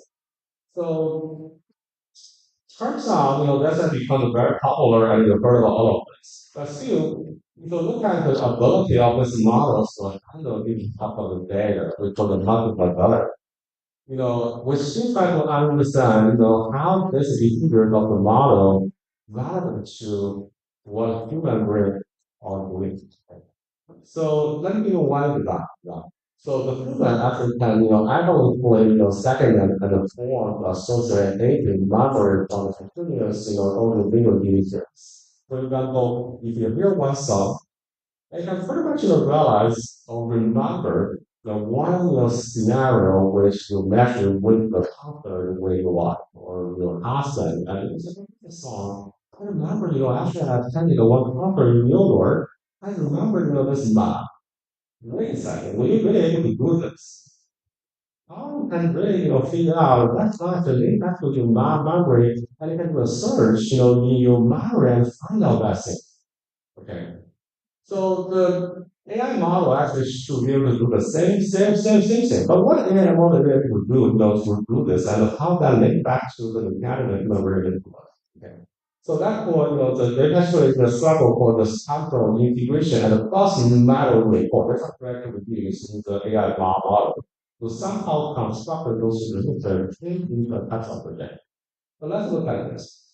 In the human brain, you basically, have a different kernel that allow you to sensors connection, and there is, the order for, the hippocampus, basically for multiple components, allow you to segment those information into different parts. I'm able to construct, the information, the distributed and process, and eventually, to create an index you're able to search using the information.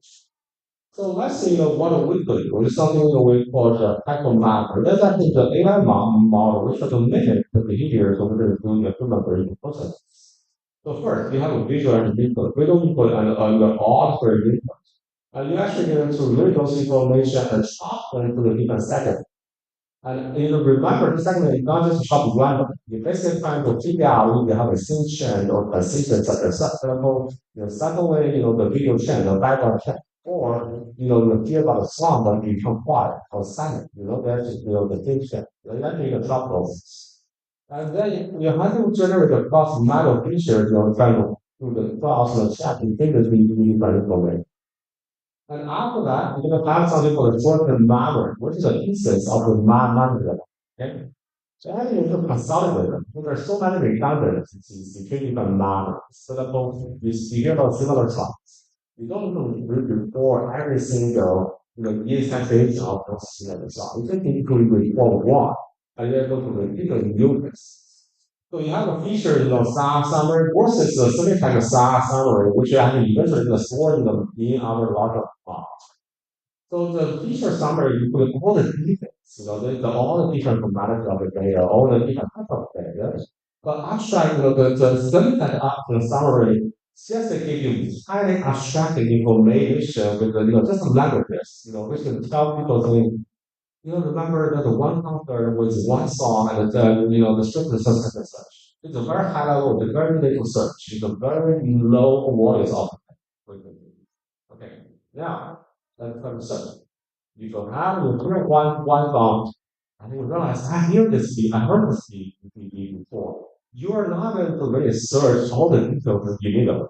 Rather, you actually try to map, the syntax,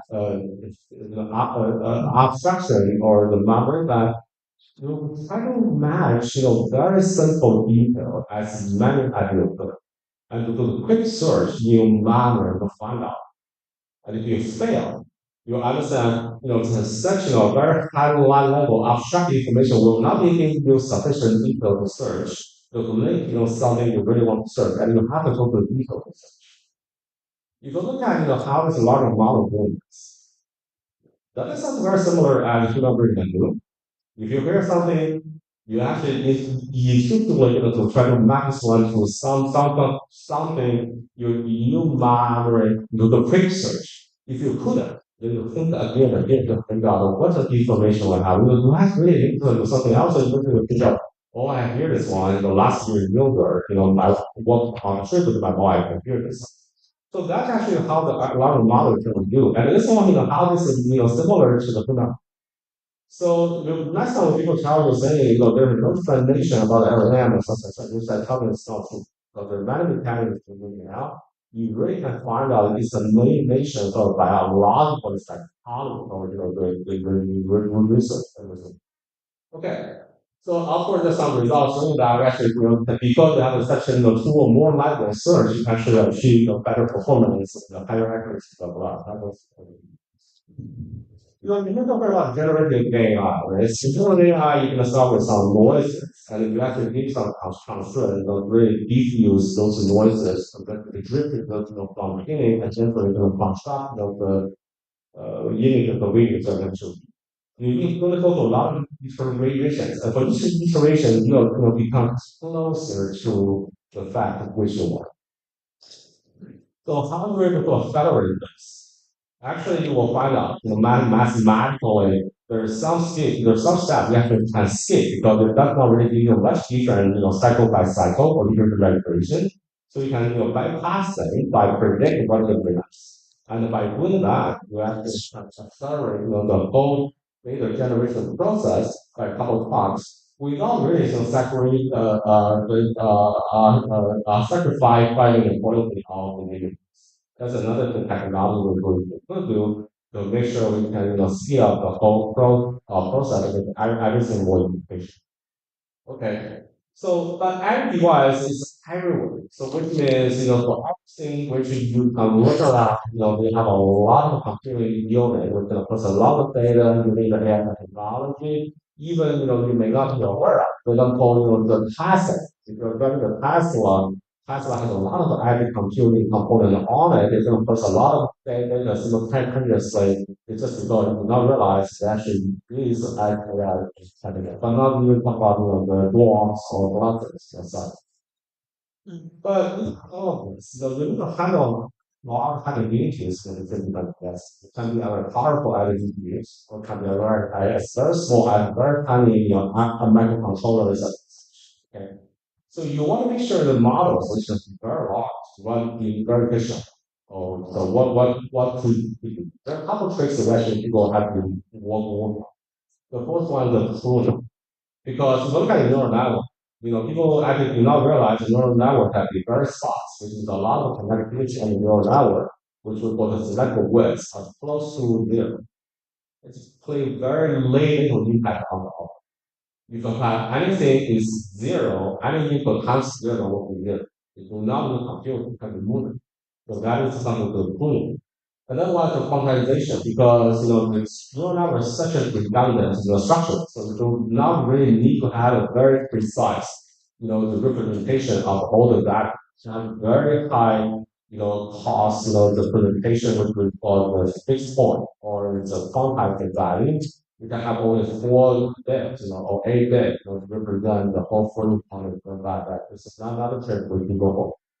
And remember, human brain can be very fast. Okay, human brain is very flexible. One neuron can connect to thousands of other neurons, very little.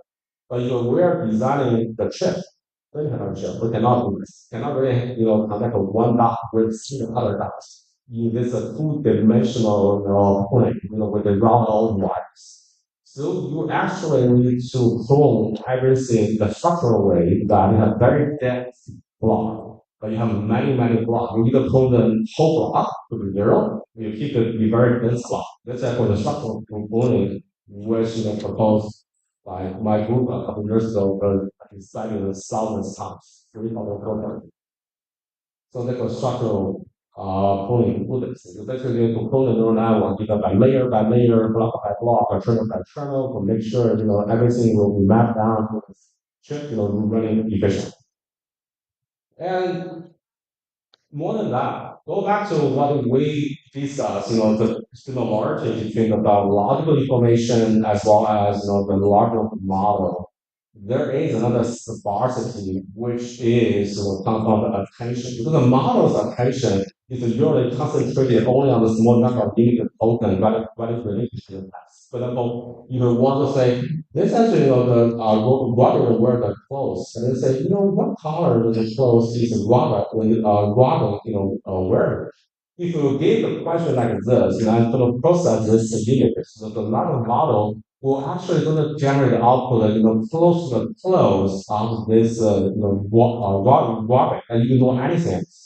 Because I will not need those information. They create, the natural sparsity at the output, and you just need to process that region rather than everything on this unit.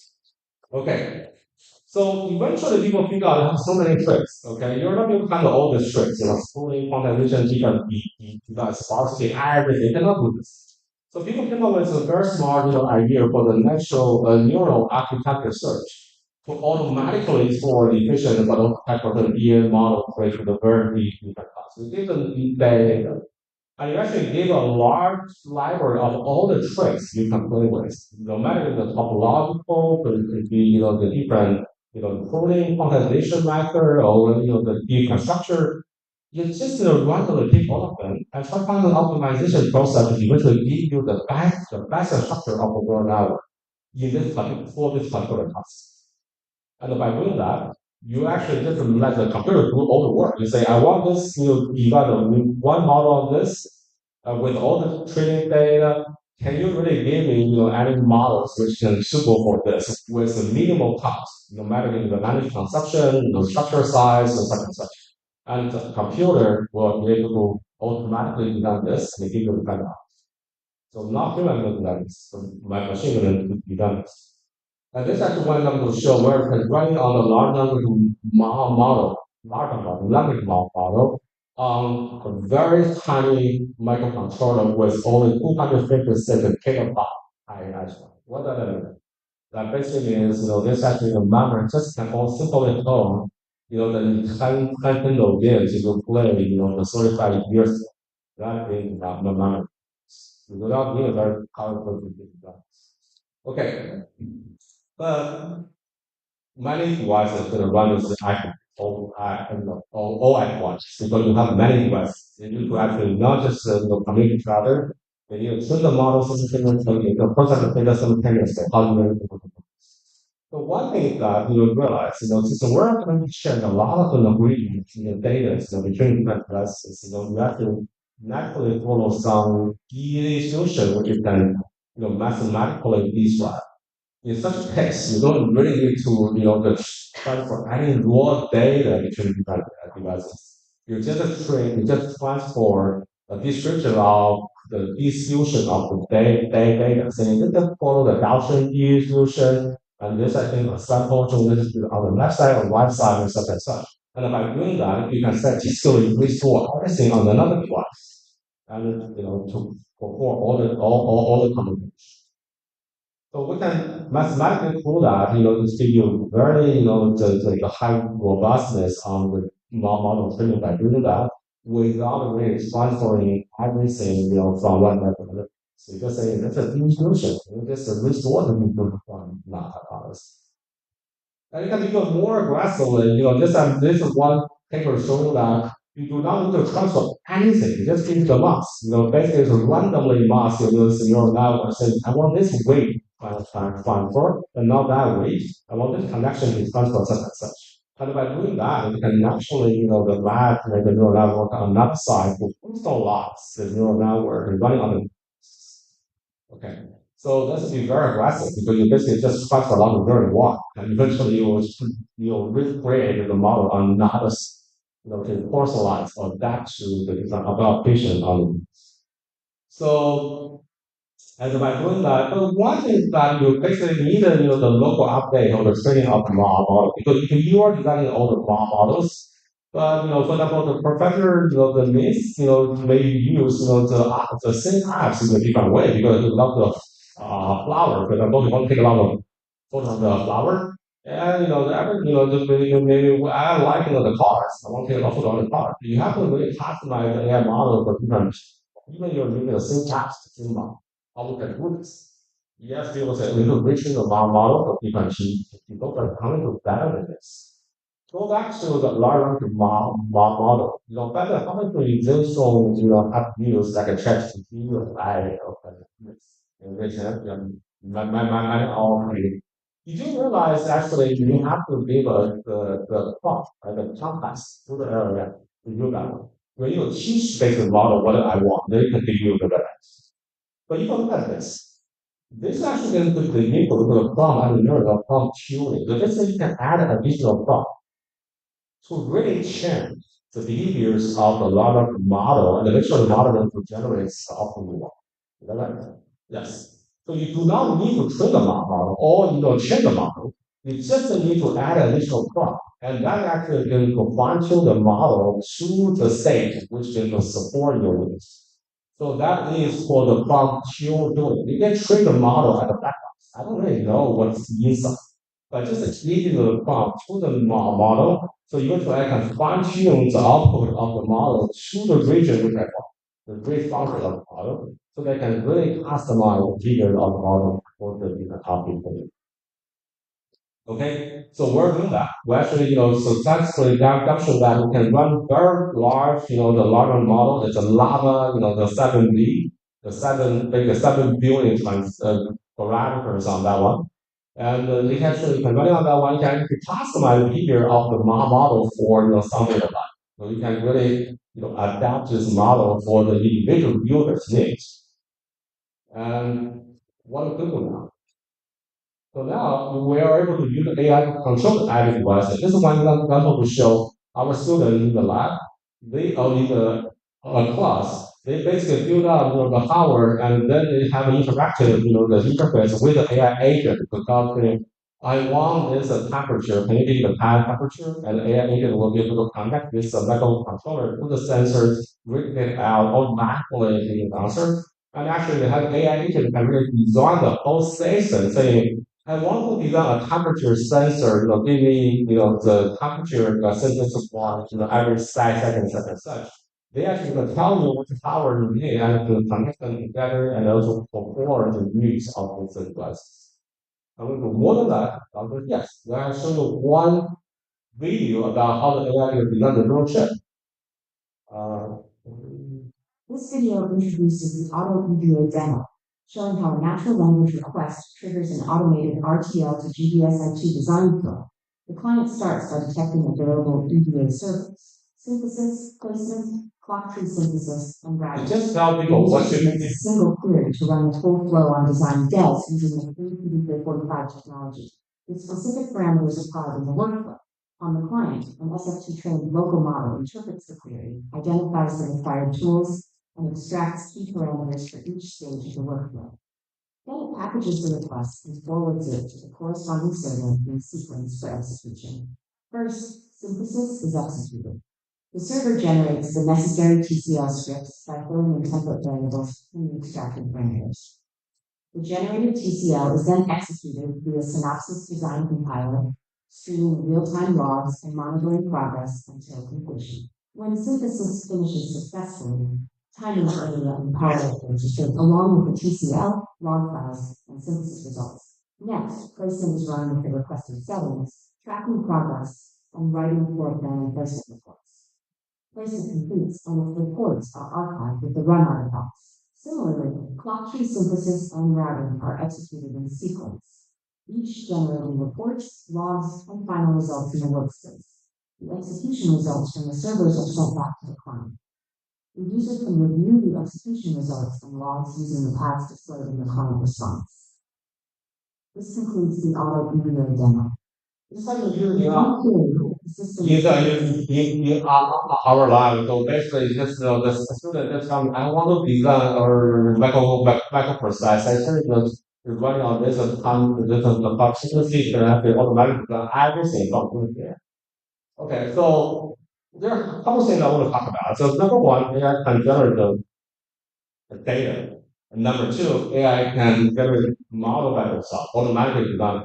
Number three, AI can really design the chip, and then the chip can use to run the AI model. They do not need to. They do not need a human in the loop. They can fix themselves, right? So that's actually conclude my talk. And so we're in a very exciting. I understand there is some fears about okay, losing the job, but there's something we cannot prevent. Or the better, way you welcome the advance of knowledge. Thank you so much.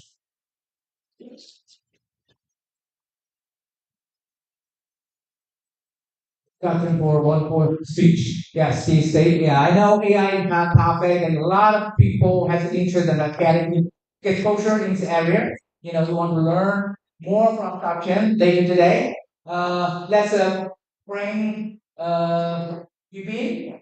He's also co-chair of the United Annual Conference and also is president of the USIA and deliver the award, innovation award. Okay.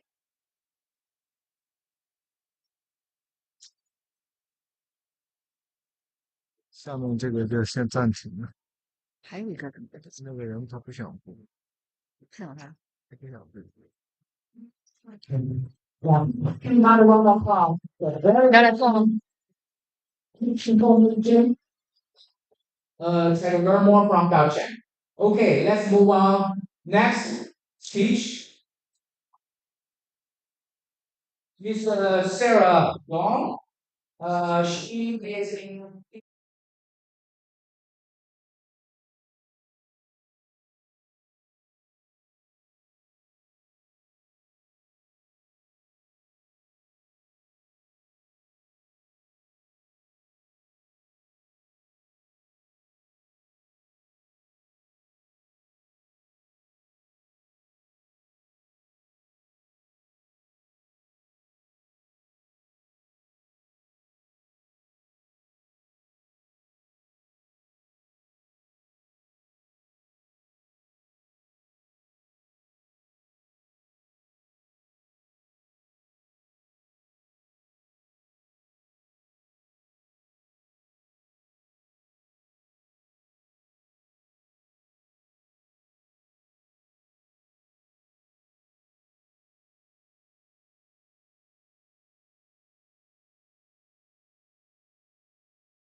medical team, advanced diagnostic and treatment technology.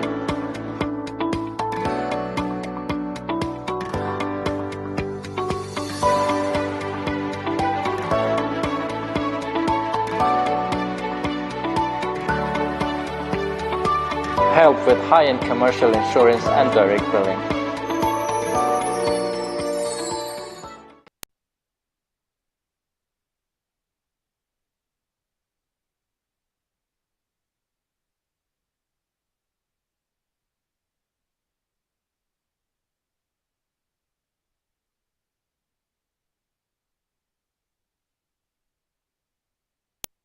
Fast, effective, patient-centered treatment through multidisciplinary team led by Chinese and international institutions. MDT stands for multidisciplinary team. Instead of relying on a single doctor, your case is reviewed by a lot of different doctors from different departments. Multi-language patient service, world-class medical team, advanced diagnostic and treatment technology.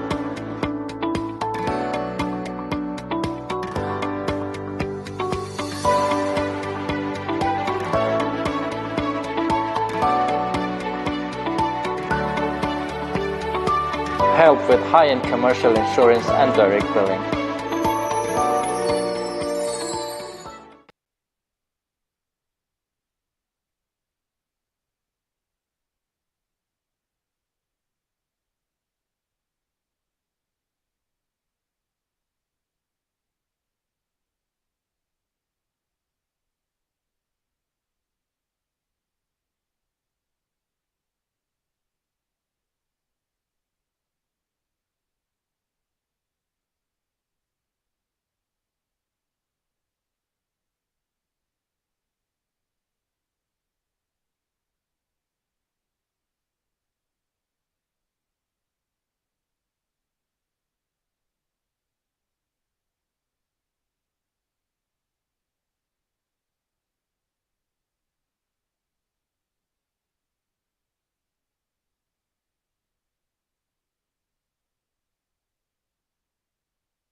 麦克风摘掉了，好像还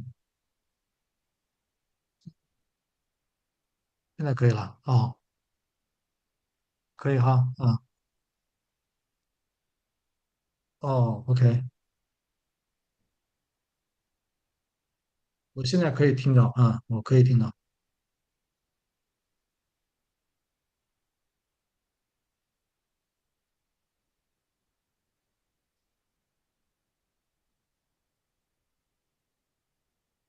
哦。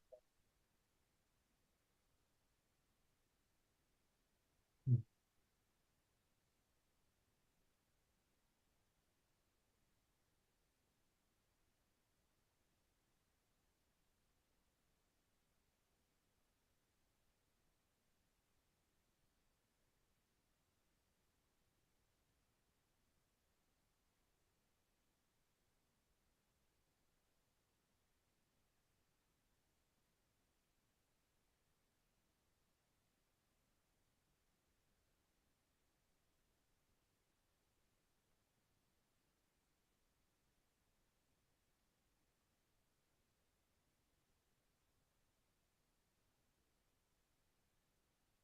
我试一下我的麦克风啊，我插一下我的麦克风，你看看你能不能听到我？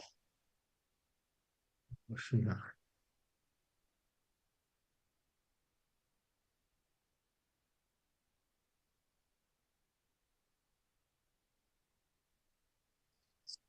现在可以吗？还可以哈。哦。嗯。啊，那就行啊，都都可以哈。啊。嗯。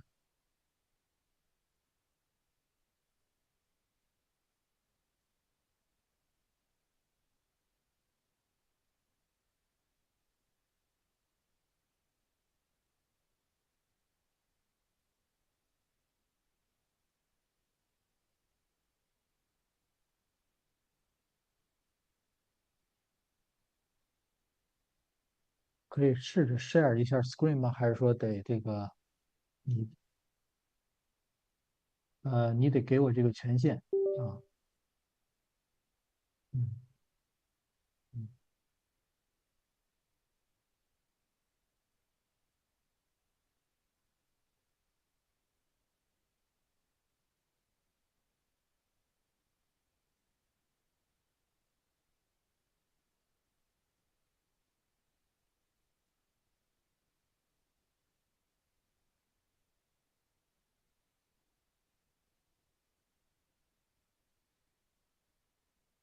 现在可以看到是吗？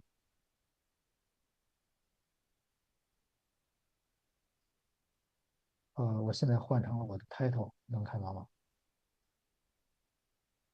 这个我到时候是要去，比如说换成一个，你现在是看到的一个屏，还是看到了我左边有我的 slides 呀什么的？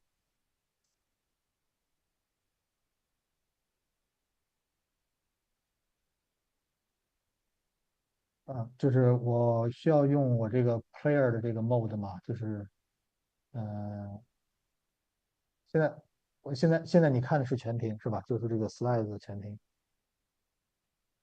Not yet，这可以吧？现在是全屏，现在是全屏这样啊，那就是需要这样，OK，这样是可以的哈，我再换。好，那就行了。那我就知道了。可以。嗯。行。好。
可以听到啊。嗯，我在家里呢。嗯，暂时还看不到，我只能看到赵军的那个他的屏幕。对对对，嗯，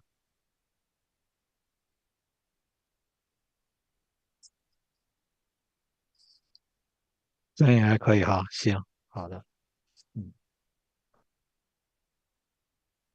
我要待一阵子呢，我可能得12月份才能回去了。嗯嗯嗯。啊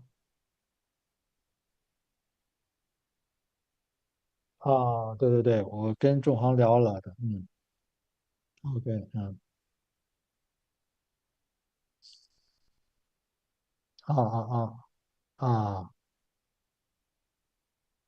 对对对对对对，仲航是，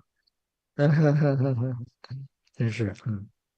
那你这是什么时候去的美国了？后来19年了。OK，嗯，好快，好快，一下6年。嗯嗯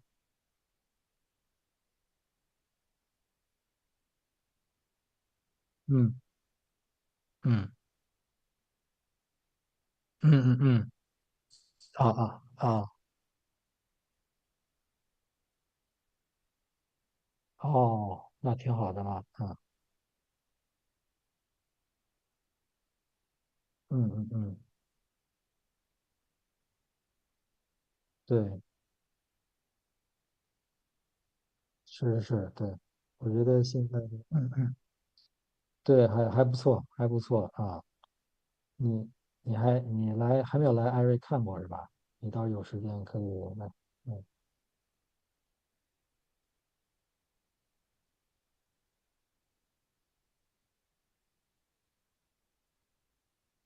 嗯嗯，那挺好挺好。嗯，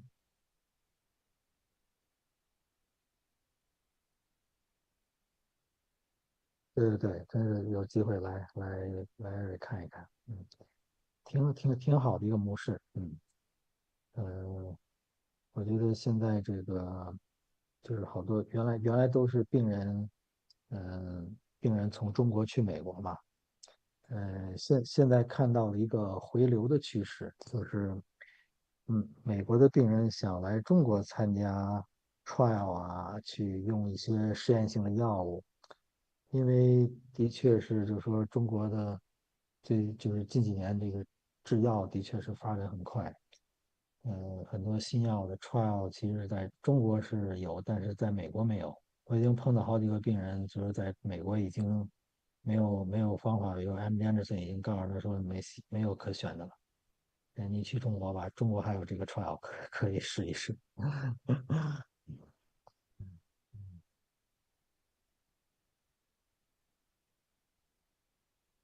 嗯，是的，对，对，是的。嗯嗯，对，而且以后会出现就是说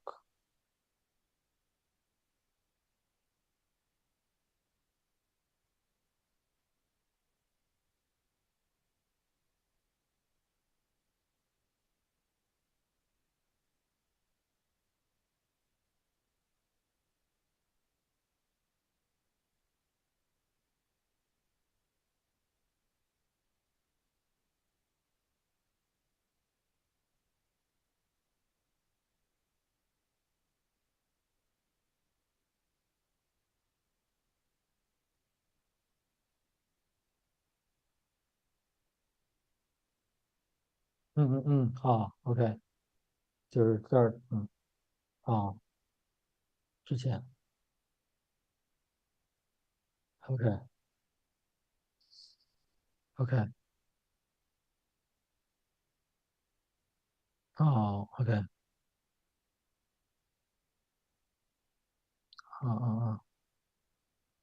啊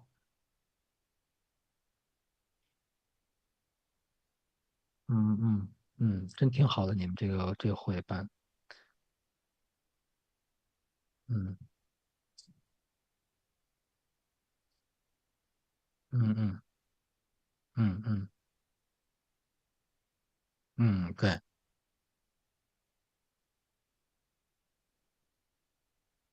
嗯，对对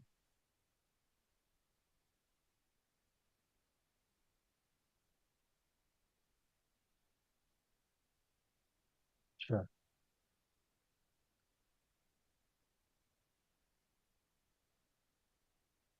嗯对对，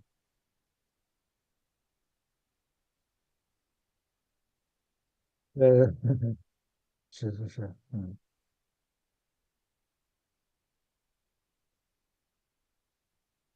明年在费城是吧？啊，对对，看看时间是不是合适，对，因为这个我们这段儿也是这个会挺多的，这十一完了以后就是这一堆会，嗯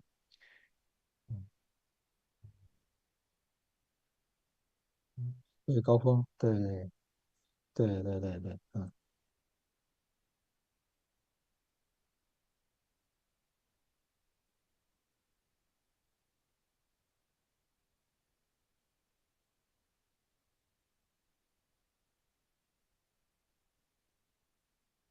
哦，OK，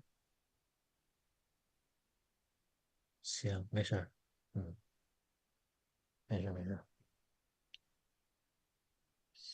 行，好的，好，待会儿聊。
喂，嗯，可以听见啊，可以听见。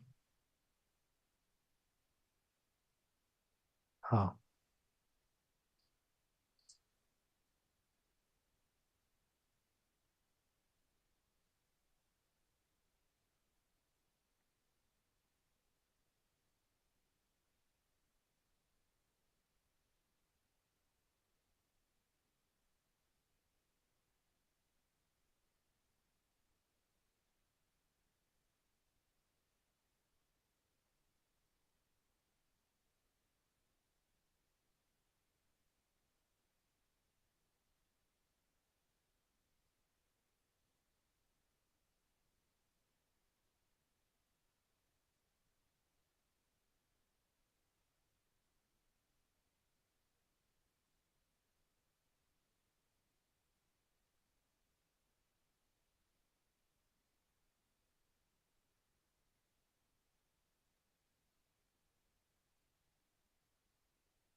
Hello，可以听见。喂，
时间让我等了，过了。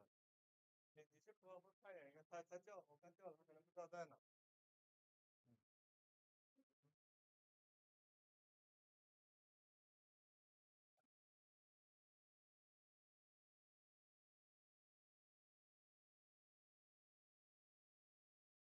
好，那我们就开始啊。Good afternoon, ladies and gentlemen. My name is Qingdao, and it is my great honor to serve as the chair of this Life Science and Technology Forum, as well as the Secretary General of the United Annual Conference of CAST-USA and Global Innovation Summit. I also serve as Vice President and Secretary General of CAST-DC. On behalf of the organizing committee, I would like to extend a warm welcome to all of you, scholars, innovators, industry leaders, regulators, and students for joining us today. We are truly delighted to see guests coming from across the United States, China, and even Canada. Okay, as a regulatory pharmacologist serving in the United States, I'm personally passionate about the advancement of translational sciences, biopharmaceutical innovation, and global healthcare technologies. Today's forum is rich and diverse. We are glad to feature three keynote speeches that touched on AI in healthcare, stem cells, and regenerative medicine, and other emerging frontiers that are shaping our future. In addition, we will host two panel discussions. The first one will explore the new approach methodologies in life science and healthcare, including AI-powered platforms, in vitro models, and regulatory translation. And the second will focus on US-China biopharmaceutical collaboration and global expansion. I personally think it's really a timely and important topic under such a current situation. I hope this forum inspires dialogues, creates new partnerships, and promote scientific exchange. Once again, thank you for being here. I wish all you have a great afternoon. Okay, and next, let me invite our honored guest, Dr. Haifan Ning, to give a real opening remark. Okay, Haifan. Thank you. Yeah, I just want to thank Dr. Qingdao for a very invigorating opening remark. Honestly, I don't have much to add. He covered everything nicely. I just want to say that, the pursuit of health, that has been an eternal theme since the dawn of civilization. And since the beginning of humanity, generations of our foreseers have pursued how to improve our health, grappling the challenge of overcoming sickness and diseases. And come to today, we are pushing truly the envelope of what's possible. And many diseases used to be sentenced as death sentences. Today is no longer a problem. But we still have a long way to go. Then how to move to the next stage? Personally, my view is that there are several frontiers that are extremely exciting. Uh, Two of them are actually covered in today's keynote speech. One is truly how to incorporate AI into faster diagnosis, more accurate diagnosis, and better treatment regimen planning and design, and of course, designing the new drugs. And the second thing is really regenerative medicine. Everyone hopes to live longer. Our Emperor Qin, more than 2,000 years ago, after he unified China, his next dream was to get that magic potion can make him live forever. He sent these 3,000 young men and women to the Mystic Islands, and they disappeared. But soon after that, a little island country called Japan emerged. But Emperor Qin never got his magic potion, and he died at a not so ripe age of 45. Today, that's extremely young. So, as we move forward towards our medical research, anti-aging now also become a frontier that is receiving increasingly amazing attention. And that obviously part of that at the core are the stem cells and regenerative medicine. And all these are interconnected. Like as a stem cell researcher, my lab have been long using even structural biology and now even AI to do that. So I really look forward to all the exciting keynotes and also the panel discussion. And before that, I understand we have a sponsor's remarks, right? So, right. Thank you very much. Yeah.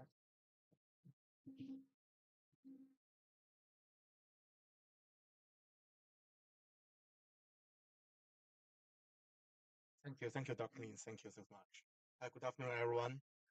This is Yang Deng, and I'm the founder and president of Maxia, a global statistical and data science consulting firm based in Tysons area, North Virginia. I'm now still working as a senior investigator and biostatistician at Johns Hopkins University School of Medicine. And after 20 years of working in healthcare and clinical research, I founded Maxia with a vision that data science will become more impactful, accessible, and ethical of organizations that aim to improve health, research, and innovation outcomes. At Maxia, we see data not just as numbers, but as stories waiting to be told. Stories that can reveal opportunities, get strategy, and improve lives. We cooperate with academic institutions, healthcare systems, research organizations, NGOs, pharmaceutical companies, and government agencies. Our work spans across North America, Europe, and Asia with a rapidly expanding portfolio of over 20 active projects this quarter. Our core expertise lies in several areas: healthcare and clinical research statistics, advanced statistical modeling, survey design and analysis, business intelligence, and data visualization. In recent years, we have also expanded into machine learning and AI, using predictive models to help clients identify patterns, forecast outcomes, and optimize business strategies. Over the past 5 years, we have contributed to numerous high impact scientific publications, including JAMA Internal Medicine, Hepatology, BMG Gut, and tobacco control. These papers represent not just our statistical contribution, but also the trust that leading researchers and institutions have placed in Maxia to ensure that the quality and credibility of their scientific work. As Maxia continues to grow, our goal is to remain at the forefront of data-driven innovation while never losing sight of our founder mission to bridge the gap between the data science and decision making. We strive to help healthcare systems enhance outcomes, academic institutions to accelerate, discover, and business to make smarter strategy choices. In an age of AI and automation, we believe that the most powerful insights still come from the partnership between human intelligence and analytic precision. In summary, Maxia is where Roger meets relevance, where data meets discover, and where collaboration meets results. So thank you for the opportunity to share our story. I'm looking forward to connecting and exploring how we can help transform your data into meaningful, memorable success. Thank you so much.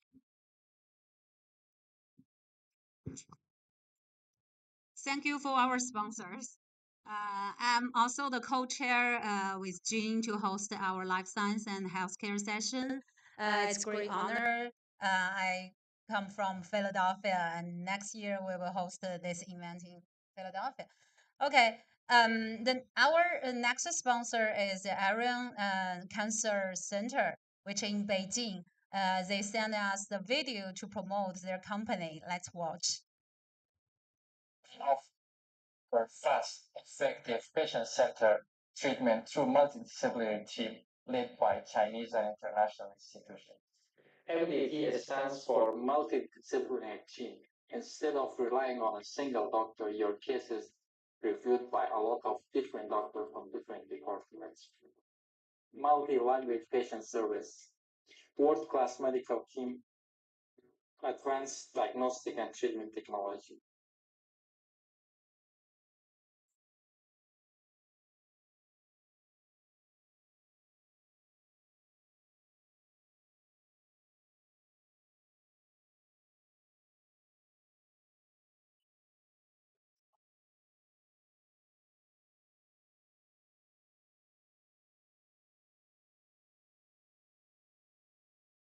Okay, then it's my great honor to introduce our keynote speaker, Dr. Ming Sun, who is in Beijing right now. He will join us online, and he's waiting for this speech.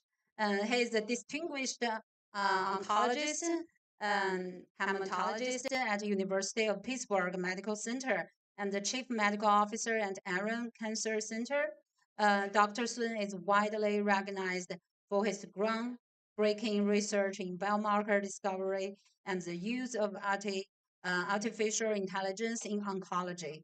His work integrates deep learning and transcript data to predict tumor sensitivity and optimize personalized cancer treatment. He will he will give us a talk about AI in healthcare in China, Arian's practice, and also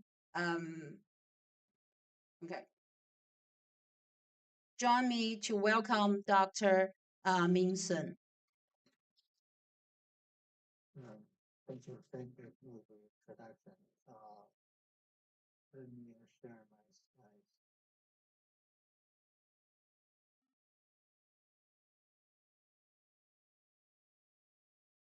See the screen? Yeah.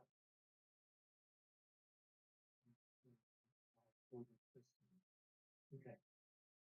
Yeah, thank you for the invitation from CAST. It's my great pleasure to join the conference and talk a little bit about how China is adopting AI, and mostly based on our experience at the Beijing Area Cancer Center. Thank you for the introduction. So Arion is a private cancer specialty hospital in Beijing. It's been in operation for the past 5 years.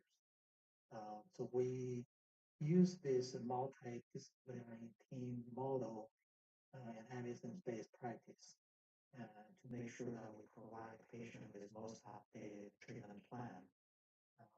So this is a unique practice model. In the past two revolutions, they all make major impact to healthcare.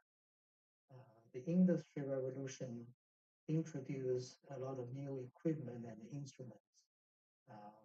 Those utilization enhance the diagnosis and treatment capacity capabilities. However, it did create a barrier between machines and physicians. The communication between physician and equipment, it can cause a lot. So it's not that fluent. The second revolution, the information revolution,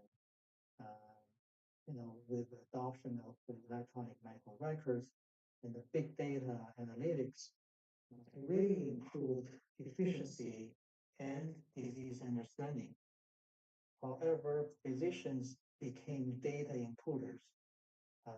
They really reduced their time to spend with patients, and also the data remained siloed among institutions, create those information isolated islands.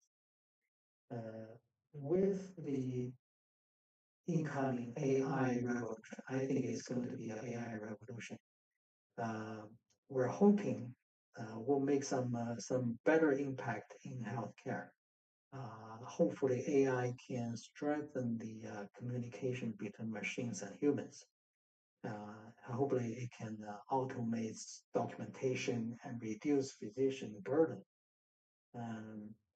We hope that AI can enable comprehensive management of big data, can expand the collective human knowledge. Eventually, it will enhance understanding of disease mechanism, improve treatment, and the clinical outcomes. So I think China is a quick adapter of AI, especially in the healthcare field. Let me just show you some numbers so we can have a kind of feel of how this field is progressing. There are over 500 AI-enabled medical devices approved by NMPA by 2025. It's up from less than 100 in 2020. AI-assisted CT scans, kind of a standard in 70% of the tier 1 hospitals. Tsinghua University AI Agent Hospital is in operation. It operates across 21 departments, simulating a full clinical workflow from consultation to follow-up. So overall, the market size is projected to grow from 1.6 billion US dollar in 2023 to 16 billion in 2028, and nearly 19 billion by 2030. So this is a rapidly increasing market. However, there's challenges and difficulties. For example, the data quality and inequality is always there. data from a major hospital in big city is different from a county hospital. And the regulatory and liability remains uncertain because who's going to take responsibility for AI involved decision making? And if there's any error happen, who's responsible for that? And the reimbursement also remains an issue because at this point the government insurance is not paying for any AI involved service.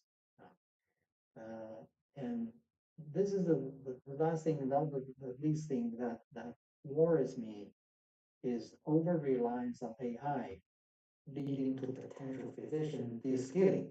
The physician relies on AI too much and they're losing their skills. So this is something that worries me. So I will, it's not, I mean, it's so hard to talk about the whole landscape in China in 30 minutes time. So I'll just try to share my experience at Arion, especially in the oncology field. So when we talk about AI use in medical, in healthcare, basically, I think there are two types of AIs. One is called a generative AI, and the other is predictive AI. Generative AI is the AI that we kind of use the large language models to do things. This is I believe, is look like a low hanging fruit. The predictive AI is more difficult.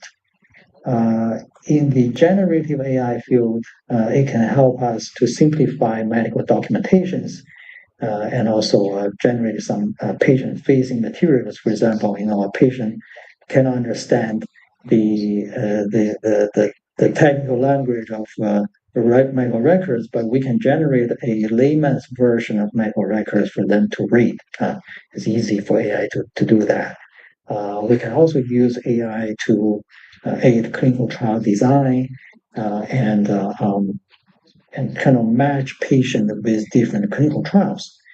AI can also serve as co-pilots for clinicians like pathologists and radiologists to help them to read imaging and pathology slides.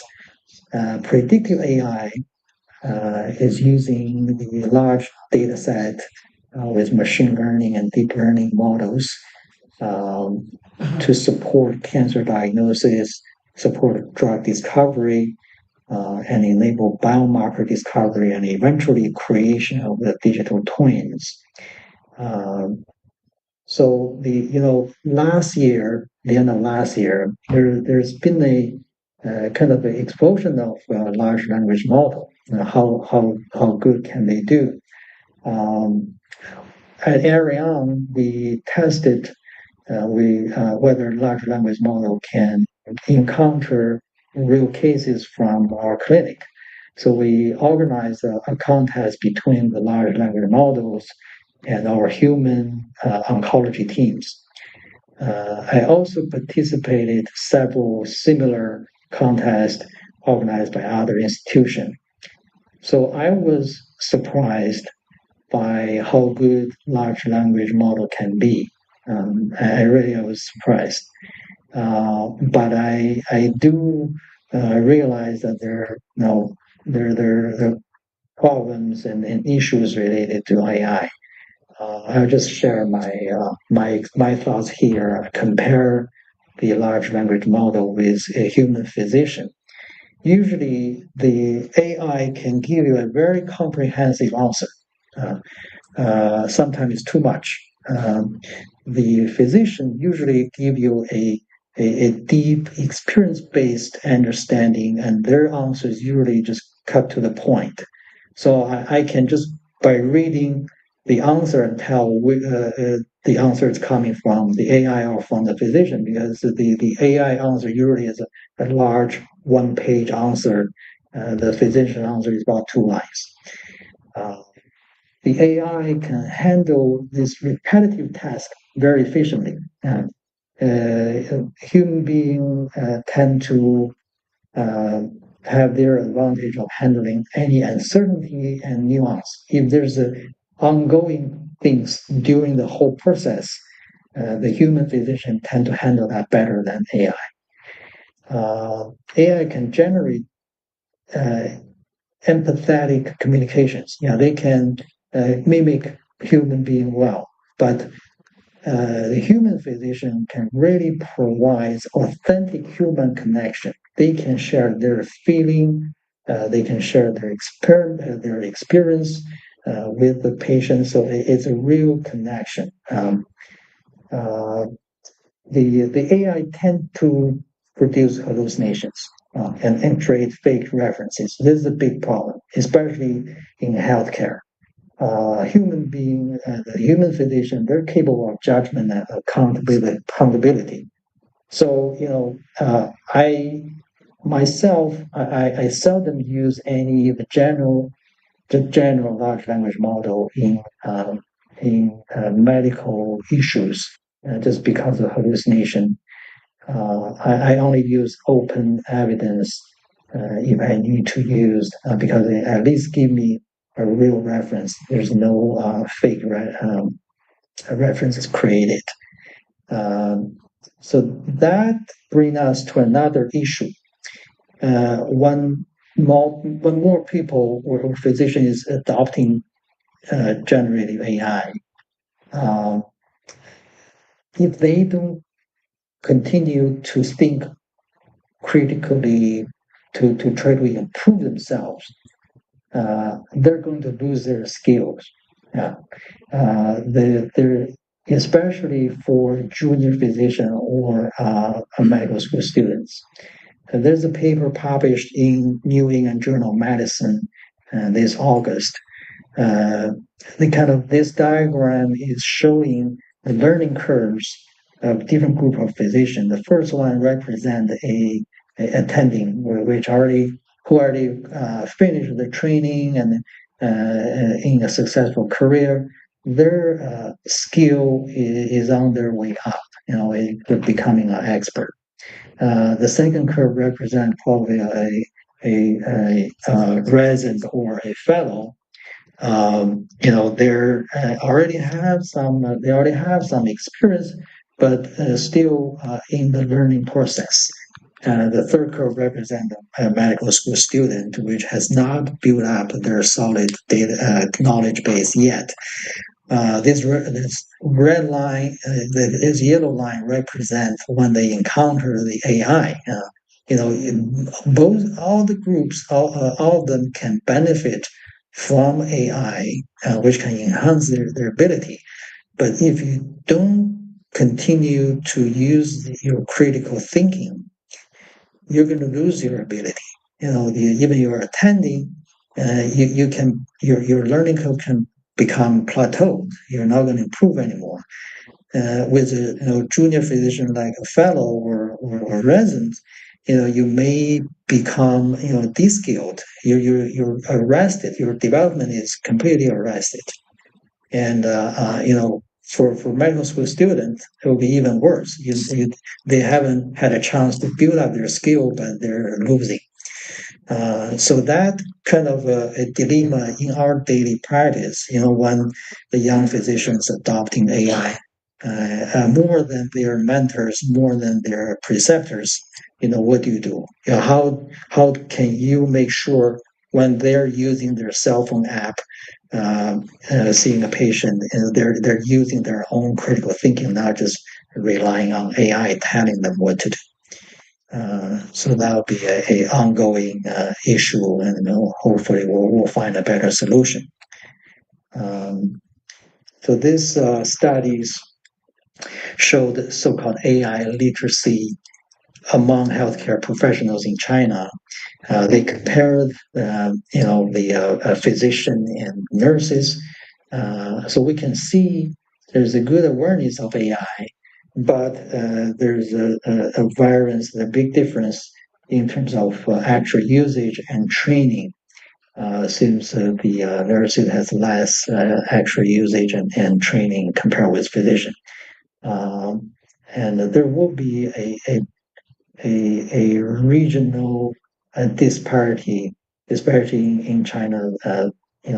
It's a large country with a big difference between the big city and countryside. So those are also the issue we're going to face in the future. So let me share some experience in area cancer center. We start with some so-called low-hanging fruit, some simple, kind of simple tasks. The first one we developed is a AI triage agent. This tool can collect patients' information before their visit.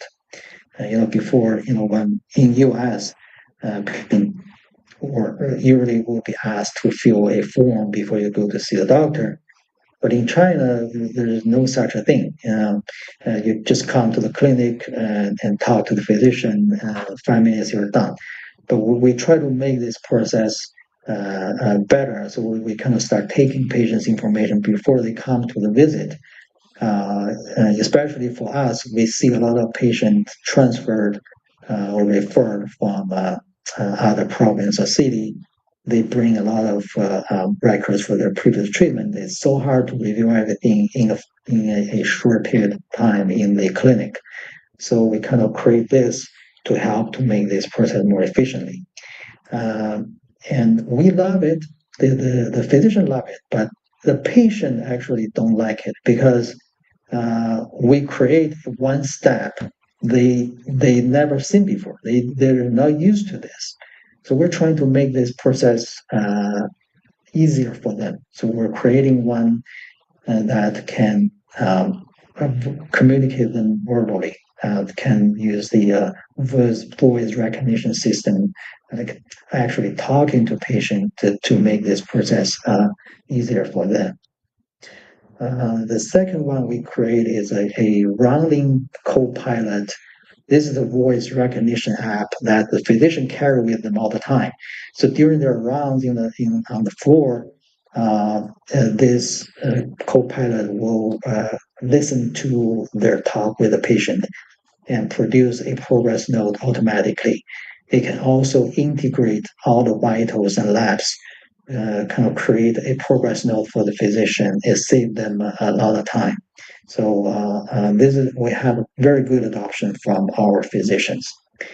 The other one we created is a follow-up agent because for cancer patient require long-term follow-up. A lot of them require long-term follow-up, especially for patient coming from out of city and province. So we create this AI agent to follow up, to make schedules, and also with satisfaction tracking to ask what patients how do they feel and have their feedback. This has been very helpful for our case managers to manage patients more efficiently. We also create an administration co-pilot to help to estimate the to estimate the admission cost and also accelerate the billing reimbursement process and support the financial analysis. When patient in China come to be admitted in the hospital, we have to pay a deposit. How to estimate how much you're going to pay in deposit. So we can estimate based on patient's history, based on what kind of disease they have, and give you a kind of a relatively accurate estimation. So those are the low-hanging fruit, so-called low-hanging fruit. We also try to tap some of the difficult tasks. One of that is AI-assisted endoscopy. I see that next speaker, Dr. Cao, is going to talk more about general AI in endoscopy field. So I'll just touch it briefly. We started the project about 5 years ago, And you can see the left diagram just show how this field is progressing rapidly, and China becomes the number one contributor of knowledge and published articles in this field. The red line represent the publication from China. The pink line is from the U.S. But still, I believe U.S. remains the center of research and trials in this field. There's no doubt. So our project, the AI endoscopy model was trained on about 10 million annotated images. The performance to detect polyps in the colon and rectal area is the sensitivity is about 95.2%, specificity is about 95%. The key challenges is regulatory approval and the adoption from physician, because if this is a skilled physician, they probably don't need this. But the utilization is probably coming from the physician that need help, or they're not so confident about their procedure, and this AI tool may help them better. So that's feedback we got from the physicians group. We're still trying to make this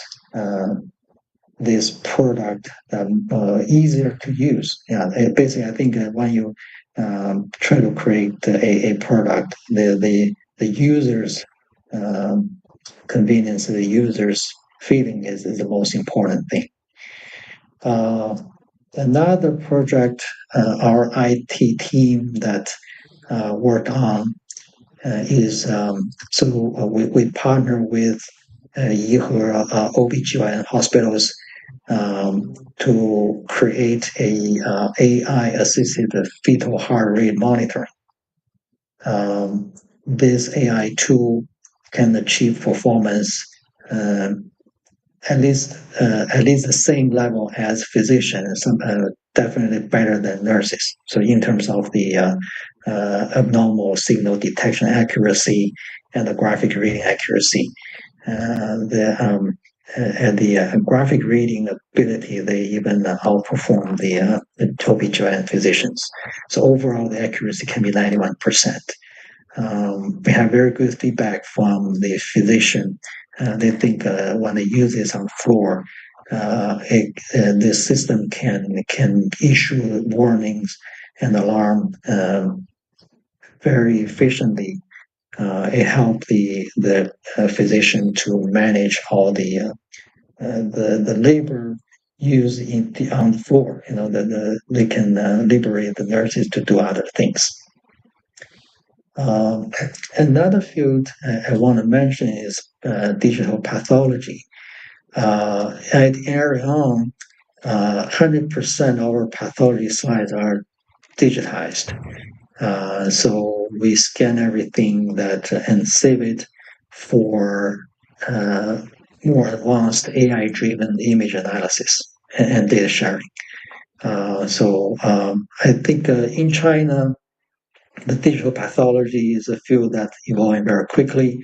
There's a national cloud-based telepathology system which connect about 70 hospitals and process more than 23,000 cases so far with high accuracy and rapid turnaround time. This is a very good system, especially for those county level hospitals. They can get help from the experts in the big cities.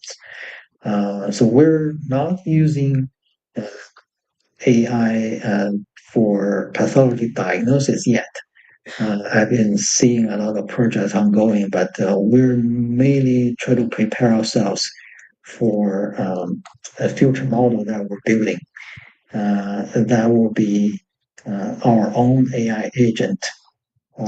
So we are, with our hospital setting, we think the critical core of AI healthcare model is not the power of calculation, is not the algorithm. It's mainly the high quality structured clinical data. I think that's the most important thing to build a AI agent. With our practice model, it's a multidisciplinary, it's evidence based. It ensures the data integrity, and our EMR system is built by our IT team from scratch. It's all tailored to physicians' need. So this is different from any other public hospital or private hospital, because when we build this hospital, we think there's no good product on market can meet our standard. So we build this EMR system ourselves. And when we build it, we make sure it's AI ready, because we need to plug AI into the system in the future. With accumulation of all the high quality data in the past 5 years, hopefully we're going to train our cloud-based AI agent for the future use. This is the new hospital we're building. It's located in the northern part of Beijing. The on the way to the capital airport. This is a 5 million square feet facility with 800 beds. The targeted operational launch is about the end of 2029. We already broke the ground in July this year. So everything is preparing for this hospital. So hopefully by then we will integrate our own AI ecosystem into the clinical operations. So that's my talk. Thank you for listening, and hopefully we'll have some discussion later. Okay, thank you so much, Ming, for your great presentation. We saw the ARIAN and also the China adapted AI very quickly. I will open 1 to 2 questions to our audience. Okay, is it? Yeah. Come on the stage, please.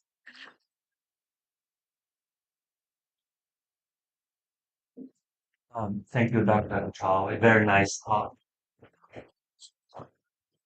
My question is more on the challenges you're facing, because there are so many great examples. And what are the main challenges? For example, when you develop AI assist colonoscopy, and what are the challenges? And also others. There can be many different challenges when you try to implement those AI and come into like train them. Eventually, they can be really useful. A lot of time, like many companies are trying to adopt the AI. We're more thinking about this is pretty junior level of scientists or let's say physicians or even lower than junior. So how can what's a path we can train AI into more senior? So that's probably my question. Thank you. Very nice talk. I like that. Yeah, thank you. Yeah, I think how to initiate the AI project. I think the question should come from physician, from your user. What's their unmet need? Not from what I think we're going to make something better or some. So the first thing is to identify your audience, your customer. So I think, for example, the AI assisted endoscopy. If you're going to target the top physician,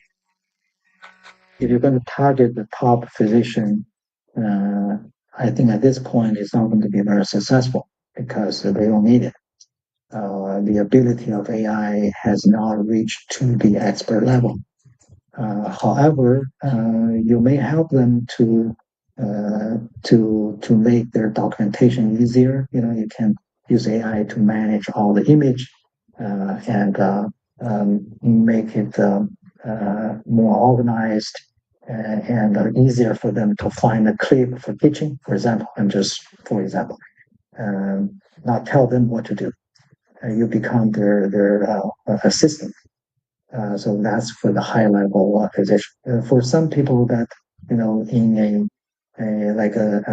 a third tier hospital, and they're not so skilled in this procedure, and they may need some help. That might be the need of this kind of AI associate tool. Yeah. So I think to tailor the AI equipment or tool to the customer's need will be the point. We'll have next question. Thank you very much, Professor Sun. Congratulations on your beautiful work. Enjoyed your talk. My name is Shupi. I'm a pediatric cardiologist. I find it very intriguing how AI progresses in the mainland China. There are many AI projects, including the Qingdao AI hospital. There are AI physicians, AI pediatricians, AI cardiologists. What's your thoughts on the approach and the state of the art progress and the pros and cons? So I think AI definitely is going to be smarter than human. Is going to be, but it takes time. How can we take the advantage of AI because they have better more powerful calculation and memory than us. However, human has more creative thinking, and we're always at the cutting edge of human knowledge. So I think we can tap the AI's ability to remember things, but we have to maintain a human advantage by exploring new knowledge. I think we can train AI up to the level of to the expert level. Yeah, I think at one time it will be done. At this point, I don't see that. I mean, it's. I think it depends on how the model is created. We can use large language model as a base, but how to train a real AI agent depends on the high quality data. If you feed them with a real high quality data, if I have AI sit next to me to see patient with me for a year, I'm sure that training is more helpful to create a high level AI physician. If I bring the AI with me to attend academic meetings to get all the cutting edge information, that will create a high level AI agent. So I think that's a very exciting field and definitely a lot of things to explore. And I'm so happy to see, all the attempts and all the work that being done in the major centers and universities in China, and so does in U.S. And I think in the next 5 to 10 years, we definitely will see some kind of revolutionized change in the healthcare.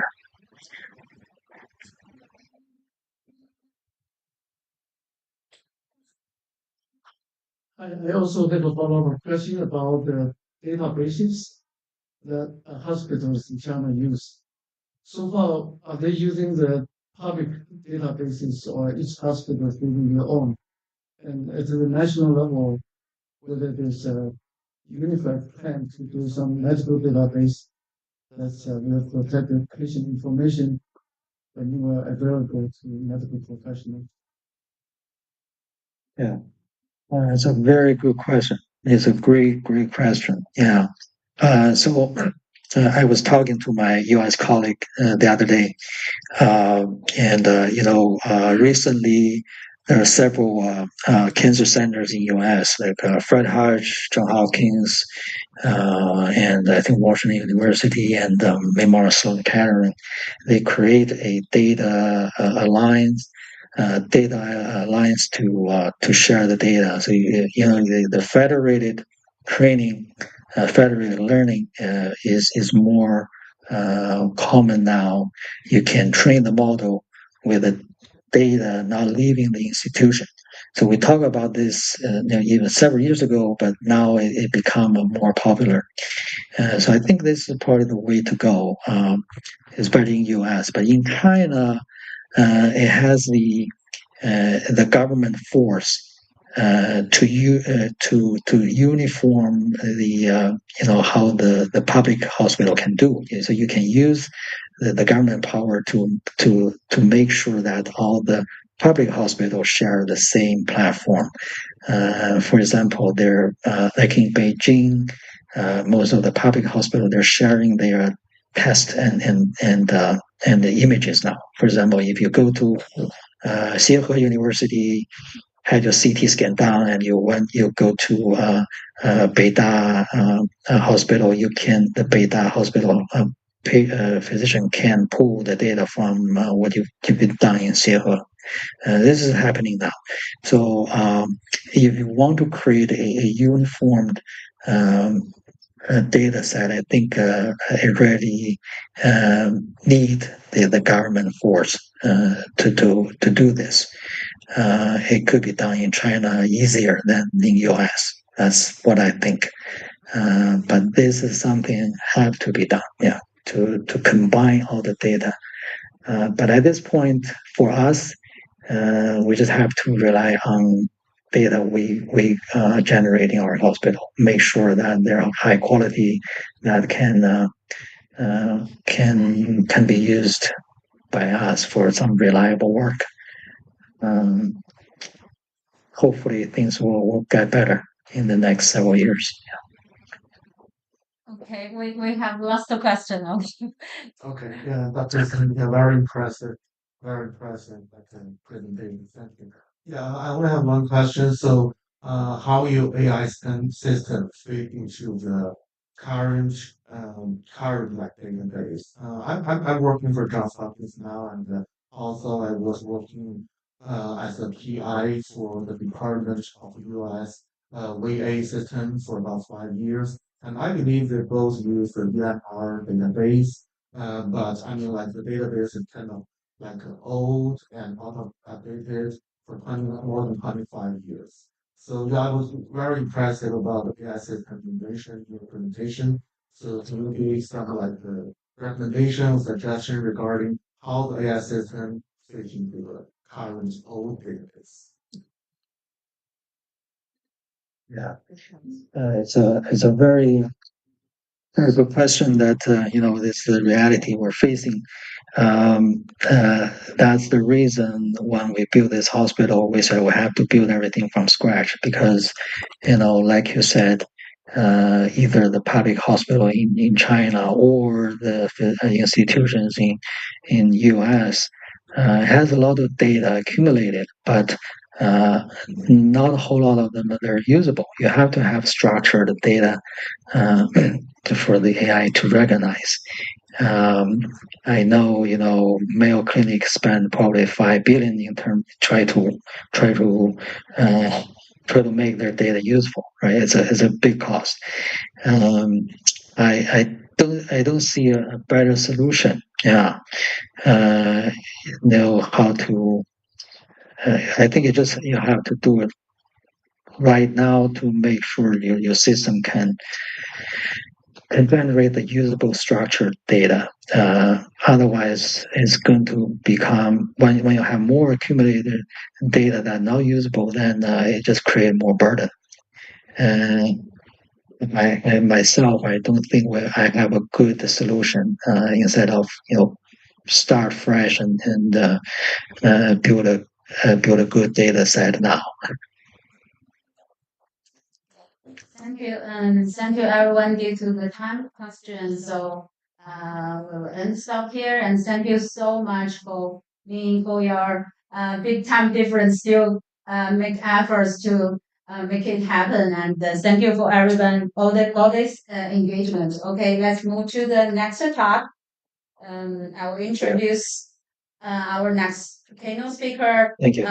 Professor Yu Cao is a tenure professor at minor school of computer and information science at the University Mass Lowell and the director of UMass Center for Digital Health.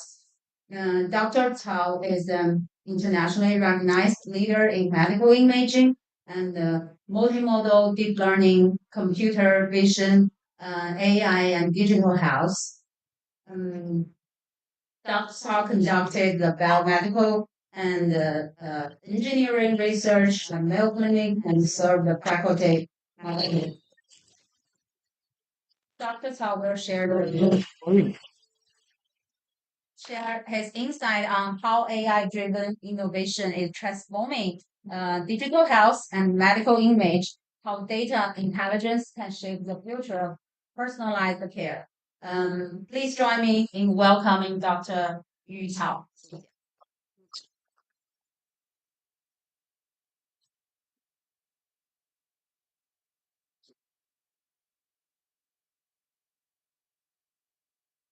Okay.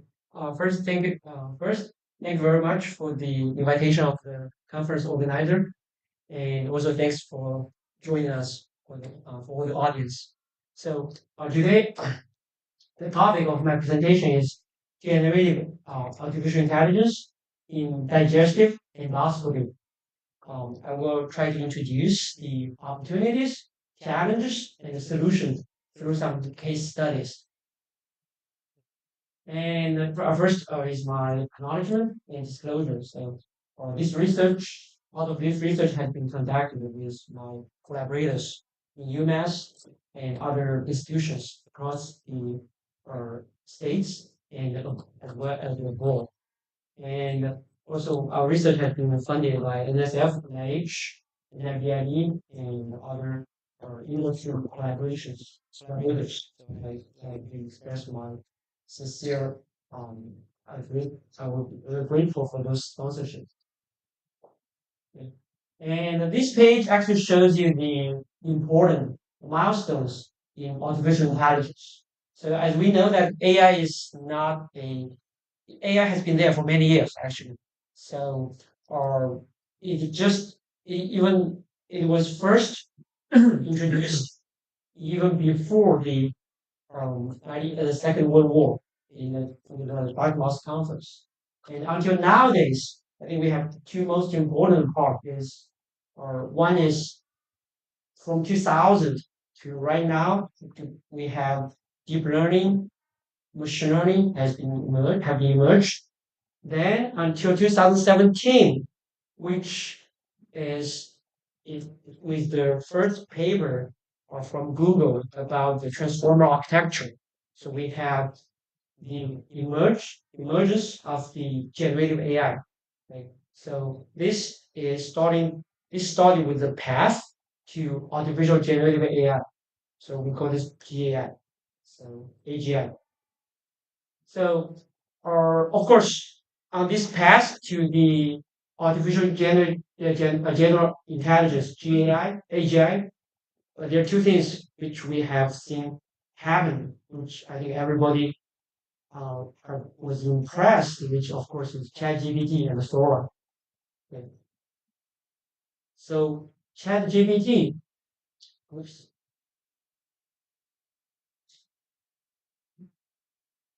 Okay, anyway, so ChatGPT is more talking about large language model, right? Which we try to organize the language. And also there's another phenomenon product also from OpenAI called Sora. So Sora is more talking about the multimodal data, especially image and videos. So we can generate a large number of the real life, like image and videos. So these are two very important products which make us think about the AGI is coming. So on the path to AGI, with a lot of from our technology point of view, we believe there's three major important aspects. So number one is big data. So we need large number of data sets. Number two is a large model, which we have large language model, large vision model, large multimodal model, or they belong to large models. So big data, large model, and we are able to finish many tasks. So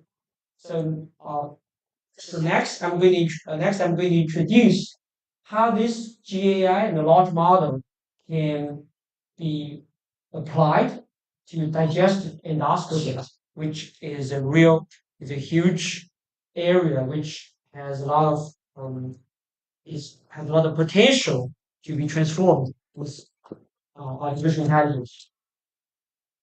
So of course, let me first introduce what is digestive endoscopy.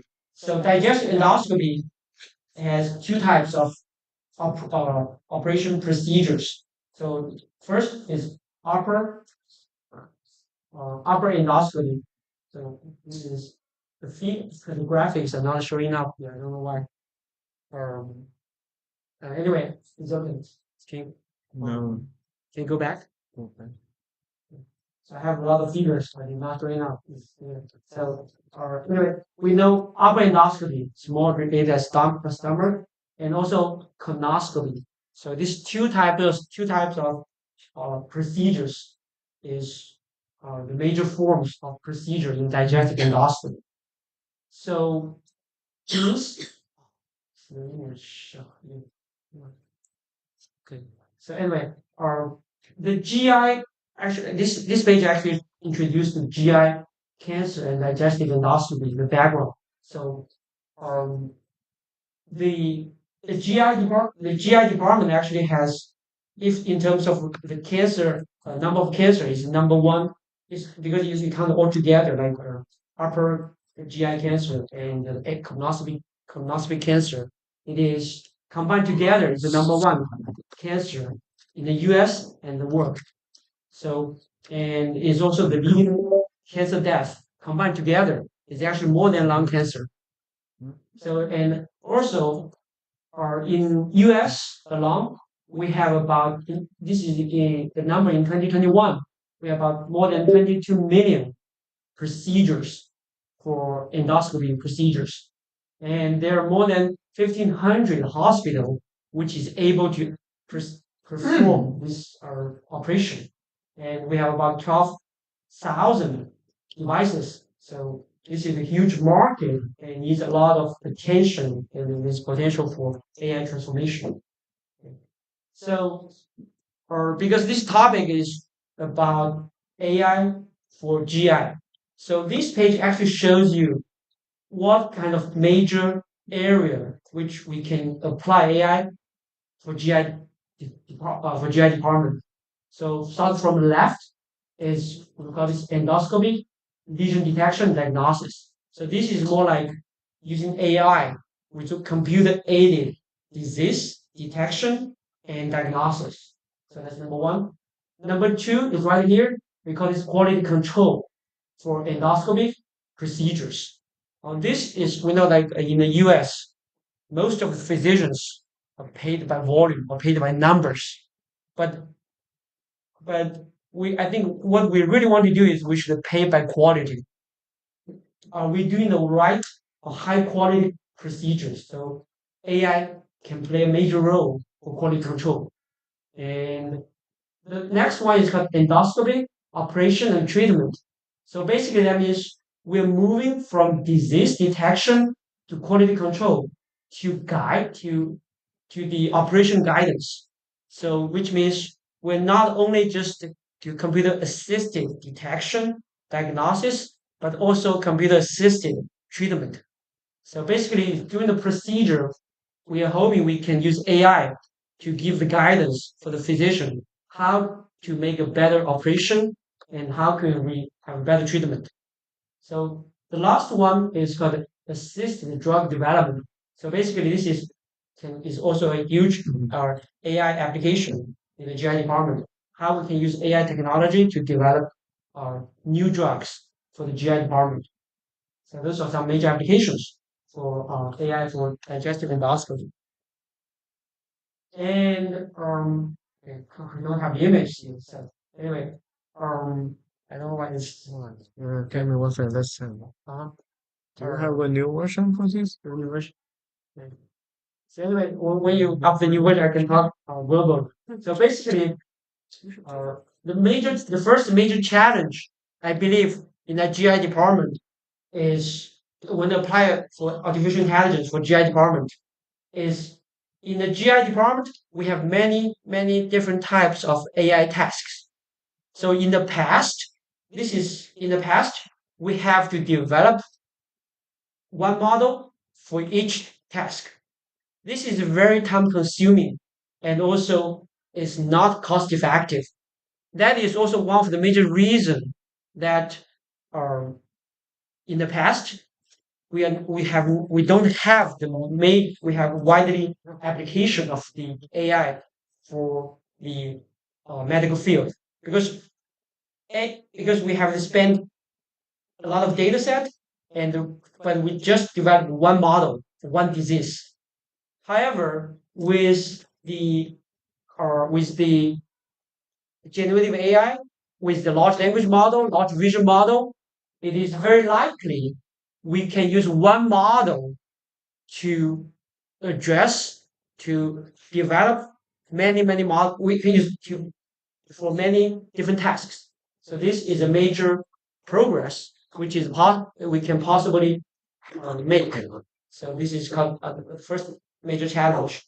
So we are facing a lot of tasks, but developing one model for one task is not very cost effective. So we need a large model for or we call large general model for one task. So that's the one major challenge. We'll go back to the Yes, okay, one second. Sorry for that. okay. So that's the okay. When you Okay. yeah. So that's the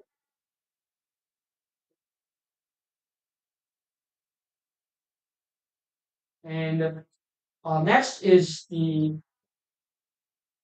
big data. So in the data set, as we said, or we always talk about big data, but in reality is in healthcare, we may not have big data because think about this: the number of patients compared with the number of the healthy population, number of patients is also very small. So in healthcare, it's not like a search engine or social network. We can very easily to collect large number of data set in very short time. So that is two major issue comes in big data. Number one, annotation issue. We may not because have big data in healthcare, we need a lot of annotation, but those annotation will not be has to be done by experts. And healthcare One second, I will start. yeah. Yeah, when you're loading. Yeah, can you don't use the pointer? Okay. Just put pointer. So let's continue talk about that. So we need, but when we do annotation, we need experts we need physicians. We need very high experts from the domain. However, those experts, they are very busy. They don't have time. So that is the issue we have to facing. Right? So this is called annotation issue. Okay? And the second is data scarcity issue, which means, or as I said, in healthcare we may not have large number of data set. So this data scarcity issues, and we have small sample data and data imbalancing issues. So to address those issues, or the GAI, which means generative AI, is able to help. Basically, or here's a case study. We call this pre-annotation for large model to address annotation issues. So basically, we have large number of unlabeled data. Then we can use a basic large model. This can be large language model, large vision model, or large multimodal model for preliminary automatic annotation. Then we do manual correction and using our model to refine annotation results. So combine these two together, we can get a enhanced large model. So this is a proposed GI-based solution for annotation issues. So the second proposed approach is called proposed GI-based solution for big data scarcity issue. So as you can see from those images, so the left, we have three columns here, right? The left column is the original image. And the second column is a manually generated area, which means we can develop a model and we can generate this data without the real data from patient. So for example, I would say, please generate a cancer at this location, or please generate a polyp at this location. By doing this, our model is able to generate a image with a real data set, and the distribution of the data set is the same as the real patient data. So by doing so, we can address the data scarcity issue, and can help us to develop large models. So this is one of the approach. And as a result, our lab, together with our collaborators, we have developed one of the largest multimodal digestive endoscopy dataset.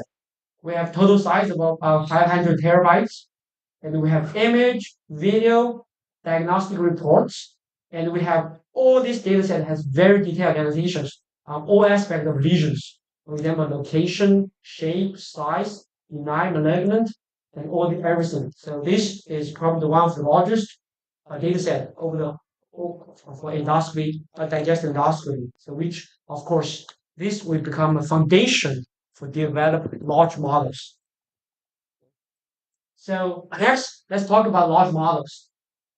Recall that the main challenge faced by developing AI techniques for digestive endoscopy is there are many AI tasks, but each task is different.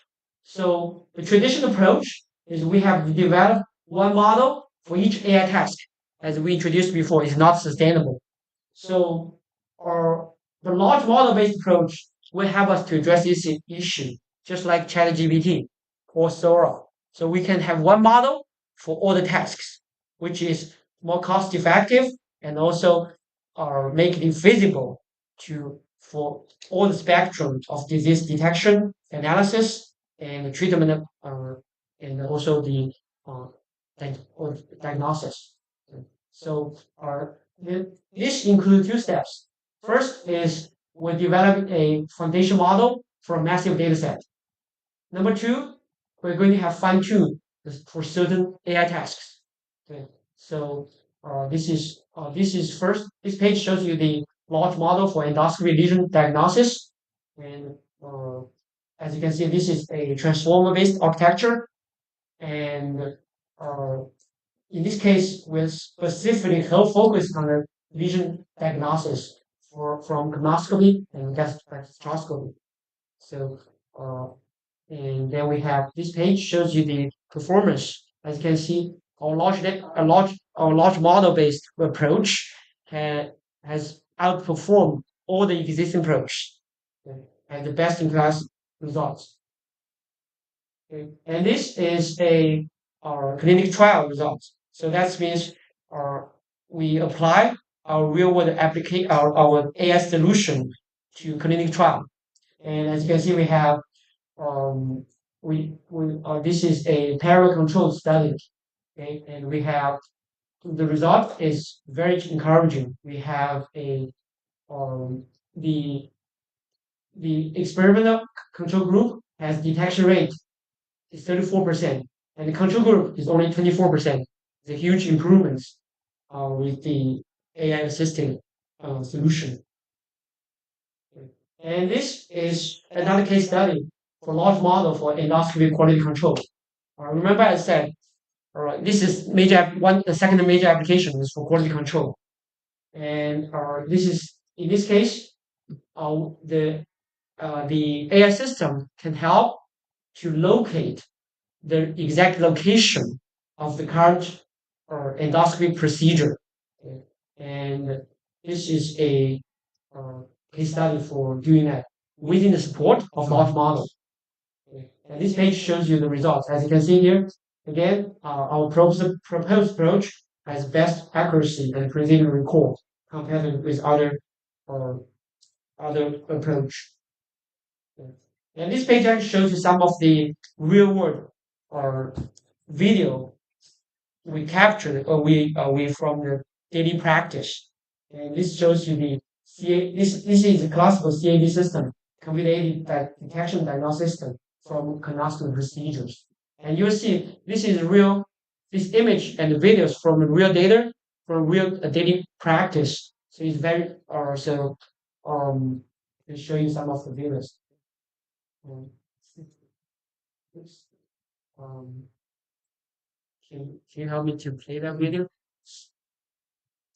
Or yes. So as you can see here, because as you can see, this is image of blurry, reflection, and a lot of uncertainty here. And our system is able to capture the polyp in real time with high sensitivity and specificity. And another one. This one? Yes. Okay. This is another video, as you can see here. This environment is very challenging. There are a lot of you can see many reflection, blurring, and also in this case, the disease is pretty much very similar to the normal background. But our system is able to capture in real time with high sensitivity and specificity. And another one. Oops, do that. This one. Yes. And this is another very interesting video. And this video, in this case, this patient has very bad preparation. And they still have a lot of resident from like the stool and also reflection. Our system is able to capture when the disease is very, very tiny. And without our system, most likely this polyp was going to be missed. So, and also we will give guidance to the physician how to treat this. What kind of operations we should apply to this polyp, and how do you do operation? So this is from real videos, from real clinical practice. Okay. This is another video shows like a CAD system for gastroscopy procedure, and this is for early detection for EGC for early gastrical cancer. Can you go back? No, the previous video. The next one. Okay, this one. Can you play this? No. Oh yeah, this one. So as you can see here, the disease, this EGC, is pretty much very similar to the surrounding area. And when you capture this, we can not only do the detection and also do diagnosis and tell this system what kind of disease it is. And we can also work on different modalities. And this is actually the blue light is another modality. The next page. Next page. Okay.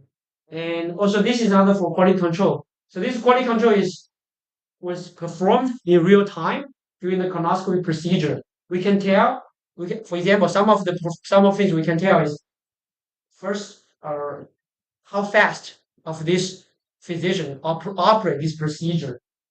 Is he doing this too fast or too slow? Or yeah, and also, is this physician actually from the real and this physician have the right skill to perform this procedure? Next one. And this is for the gastroscopy procedures. And also this is also from real one. And we have the map. We have map to show to guide the physician where this polyps or EGC might be missed. And as you can see, this is not a static image. This is dynamic video and is very a challenging environment. I mean, it's without our help, the missing rate is very high.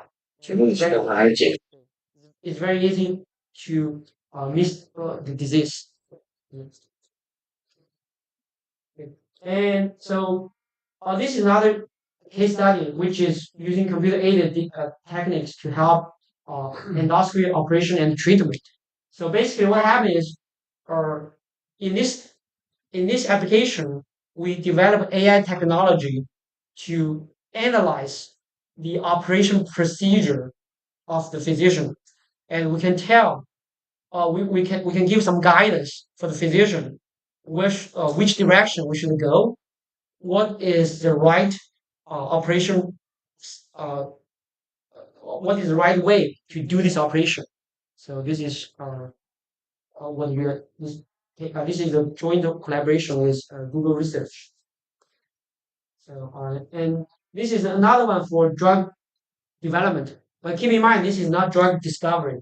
Drug development means, or we'll have this in this case studies, we are developing new techniques to help pharmaceutical companies for clinical trial. So in this case study, what happened is, there's a disease called IBD. So in the many drug companies try to develop new drugs for IBD disease. But the first and necessary step is to patient recruitment.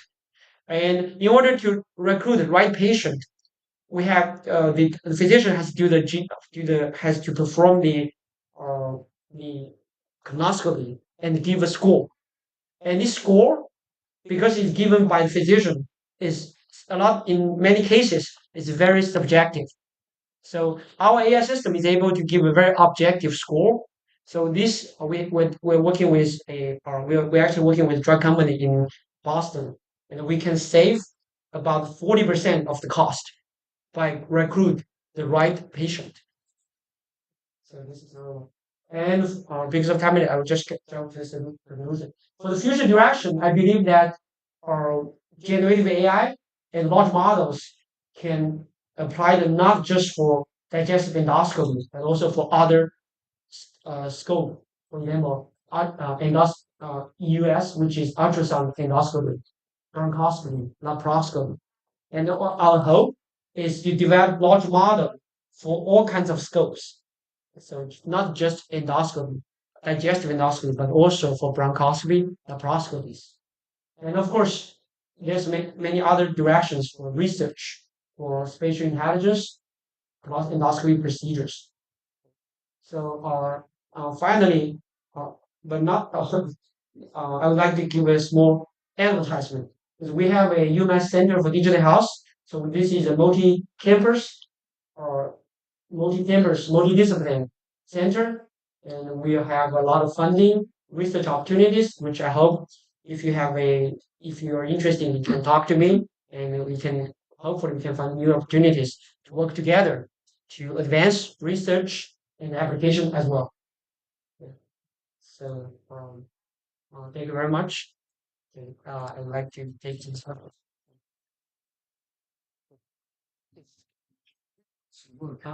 And for the future plan, I can see they are quite achievable because for example, using the GI system, so-called principle studies. Right, exactly. So my question is to push this a bit further.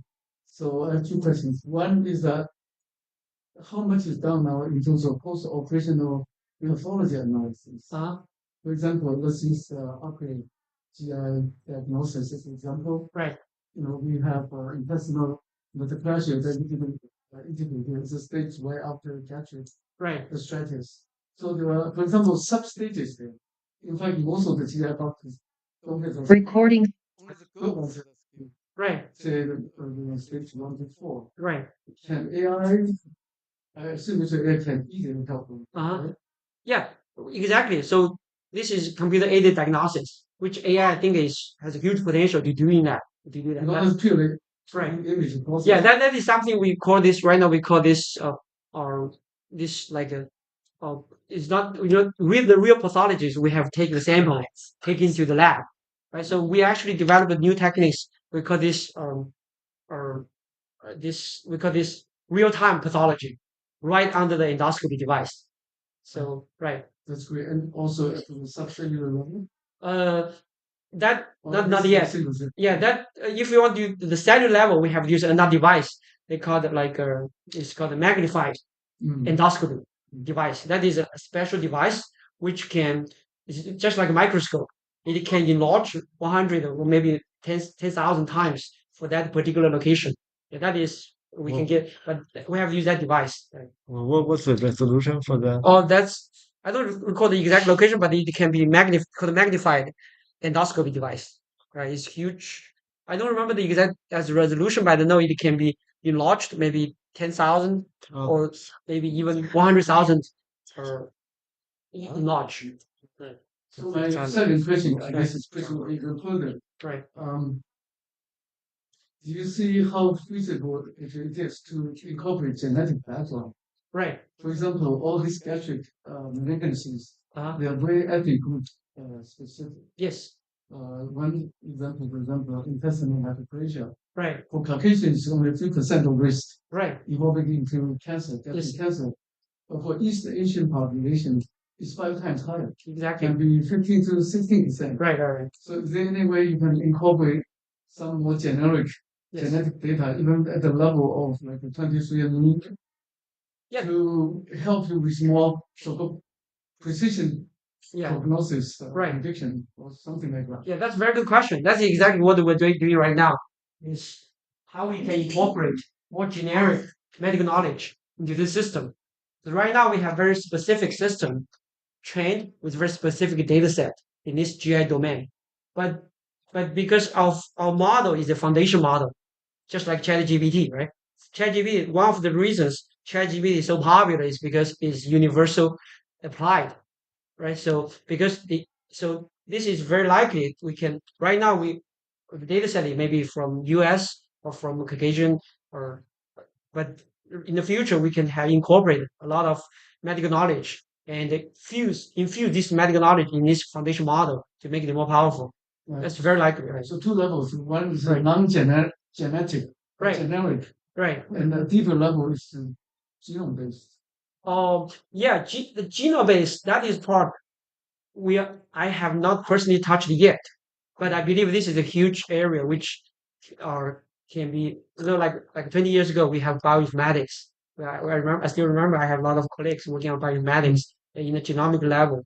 But now I believe if there's a combination or fusion of the phenotype and the genotype together, this will really make more revolutionary progress, I believe.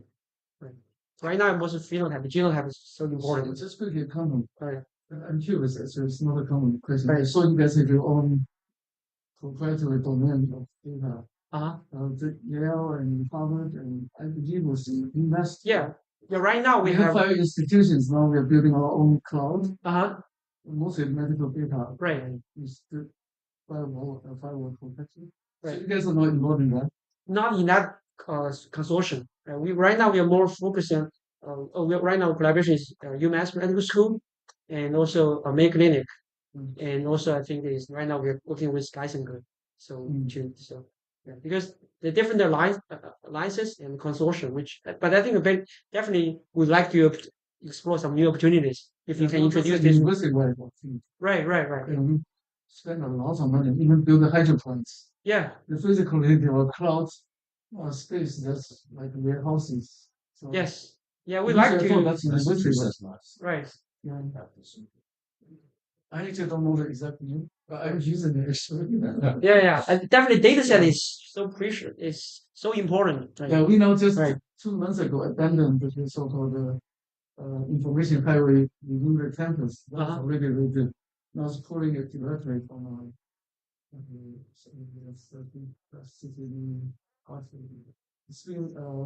Springfield. Oh, Springfield in Massachusetts, right? Yeah. Springfield. Went faster despite the physical distance. Right. Yeah. I think probably our Amherst campus is over there. They do something over there. UMass Amherst is in the Springfield. I thought it was Worcester. Yeah, Worcester WPI is over there, right? And also UMass Medical School is over there. So there's definitely a lot of collaboration opportunities over there. Thank you very much. Okay. Thank you, everyone. And we will move to our next talk. Let me introduce Dr. Xiaofeng Jia, is a leading scientist, neurosurgeon, and innovator in translational neuroengineering and STEM cell research. Dr. Jia is a director of neurosurgery, stem cell research, and director of translational neuroengineering and the Neuroscience Laboratory at the University of Maryland. Today, Dr. Jia will share his vision for the neurosurgical and innovation, stem cell research, and translational neuroengineering, are shaping the future of brain health and recovery. And join me to welcome Xiaofeng Jia.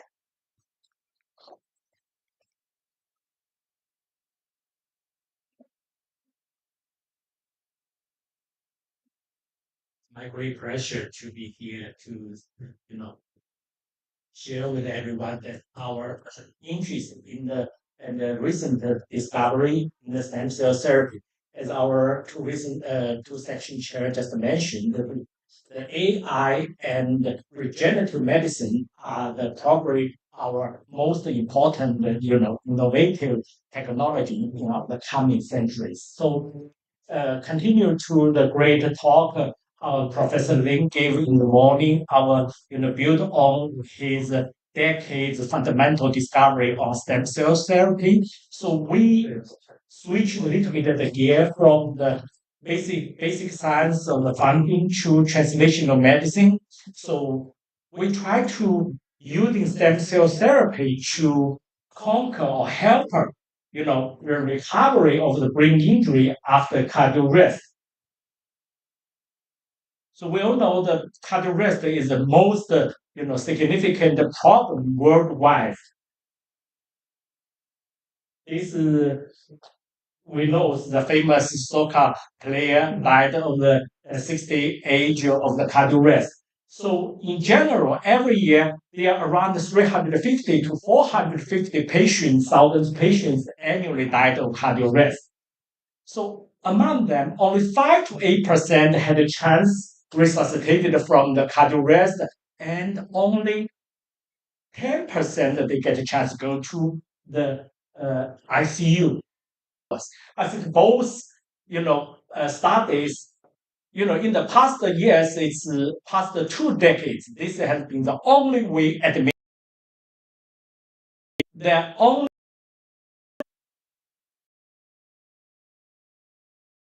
no effects, only works on one major problem.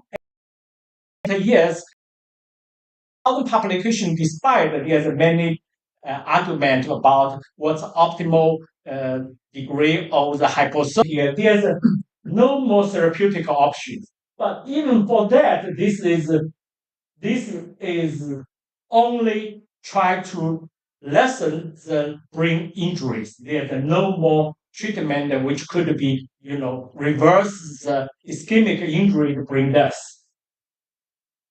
So we going back see and think about the talk which our Dr. Lin gave in the morning. So stem cell, which has a unique opportunity. So people have been using this, tried this in the stroke preclinical studies, and that was found that it works in certain clinical studies. However, cardiac arrest brain injury is completely different from the stroke studies. Why? Stroke only one certain of the lesions. So outside the brain area, they all, work like normal. But brain injury after cardiac arrest, the whole brain, not even whole brain, the whole body that was ischemic dead and gradually recovered. They all suffer from, ischemic reperfusion injuries, which is fundamental to the outcome and the recovery types. So in that way, so we first need to develop the stem cell therapy for the brain injury after cardiac arrest. So this is my make the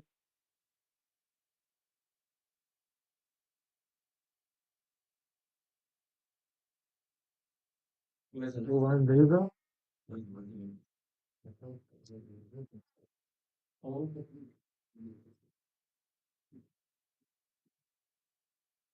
First. Yeah, in highlight of this, so this study is we might make the human clinical cardiac arrest. So when the patient resuscitated, this in this year is a rat resuscitated from the cardiac arrest. After 3 hours, we give stem cell through the ICV. So why using ICV? So we directly inject this stem cell to the injured brain. So we can excluding at least other confounding effects that the cells will die or trapped in the lung or other routes to the brain. So directly, this is invasive, but it's highly targeted. So in that, after that, we monitor MDS for 3 hours neurological disease score, and then we monitor electrophysiology and behavioral histology and others cell translated the cell, the survival and the proliferation or migration, and also discovered the related Wnt signaling pathway.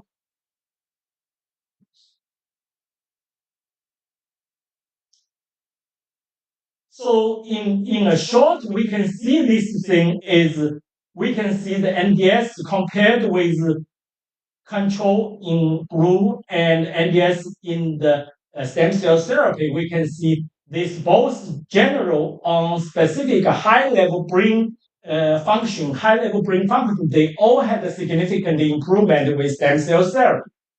If we labeled this cell, before the injection, after 4 weeks, we can see these stem cells still survived, and which is the leader to firing synaptic function.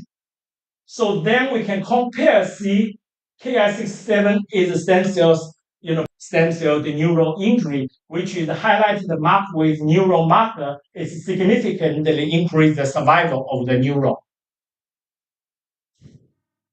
So after that, we started thinking about this shortened distance, shortened discovery, like 3 days. We also think about if the ICV works, show the benefit. Can we, it's still difficult talking to the patient, say, hey, this is now is resuscitated. We need to make a hole. We need to inject the stem cell. That's difficult. So then we think about another way, directly intranasal. So giving through the nasal go to the brains. That has been shown before in the stroke models in other studies here. So initially, this study does not show lots of clinical studies. But recently we can see this also works in certain other clinical studies through the nose treatment. So we compared with this one with GBC, which is a traditional, like a glucose control diabetes drugs. So this has been traditional drugs to control the neuroinflammation, starting regulation. So we compared this one, this knowing being therapeutic. So we can see here, this one, the stem cell therapy from the in vitro study, it still works good, but even through the in vivo study, we can see going to here, that's NDS HNSC will be better than normal GBC, better than control. And similarly, the neuron ischemic will be further improved. And we can see for these things, we want to locate the why this works, and that's microglia was involved the type 1 to type 4, which type 1 is resting normal, and the type 4 is significantly phagocytic. So we can see from this one, actually stem cell survive the stem cell lead to increase the type of 1 degree and lead to decrease the excessive, microglia activation. And which we also know to start from M1 to M2, which is from inflammatory to more regenerative type of the microglia. and it's increased the pharmacology through the inflammasome related protein decrease. Basically means this stem cell therapy modulated the excessive inflammatory pathway, which lead to improved outcome. So in short discovery, in short-term therapeutic therapy, we do see the improvement both through the direct injected to the ICD or through the intranasal go to the depth. However, in general, stem cell therapy for the brain injury or for other diseases, it's not as easy as that. So we can see many of the stem cell, once they injected, they will initially see something improvement, then it will go to normal. Transitionally, it's improvement, then go to. So in the previous study has already showing after 30 days after transplantation of the stem cell, only 5% stem cell residual survive. Most of them are died. You cannot see that this is a low cell engraftment and poor survival. That's become a major problem for us. That's why our previously 2 studies only used the short term 3 days after that, because we are not confident at long time we will see that, but we want to see if what works in the short term. So consider the major things of that. We cooperated with Kevin, so that my colleague when I was worked as at Johns Hopkins Biomedical Engineering for 10 years. So he's my colleague. So he's a pioneer in the cell engineering, metabolic stem cell, like a MGE, metabolic glycoengineering master. So previously, all this was used in cancer research. So is that possible to move this process that will be needed to improve the stem cell those in the prior studies? And then we tested the interaction studies. We hypothesize this TPROP can work with our selected lowering the neuroinflammation. So for this one, we use both intranasal and ICD, and we now have a little bit of confidence tested along lead to improve the neurodepression, and then but that is extremely important for this very challenging model because we have lots of labs. They cannot get the very effective studies for this one. I think my lab is one out of the handful lab in the world doing this. So it's very difficult to do that. Why? Because lots of people, ABG is very significant because after cardiac arrest, you resuscitation, if this animal cannot remain the same, strength, they cannot really, get conclusion which methodology, which therapeutic intervention will work. So with this one, we have to see there's no significance among them. This is very important. And the second way is this animal is 3 hours. Usually, this animal will remain coma 6 hours. So at 3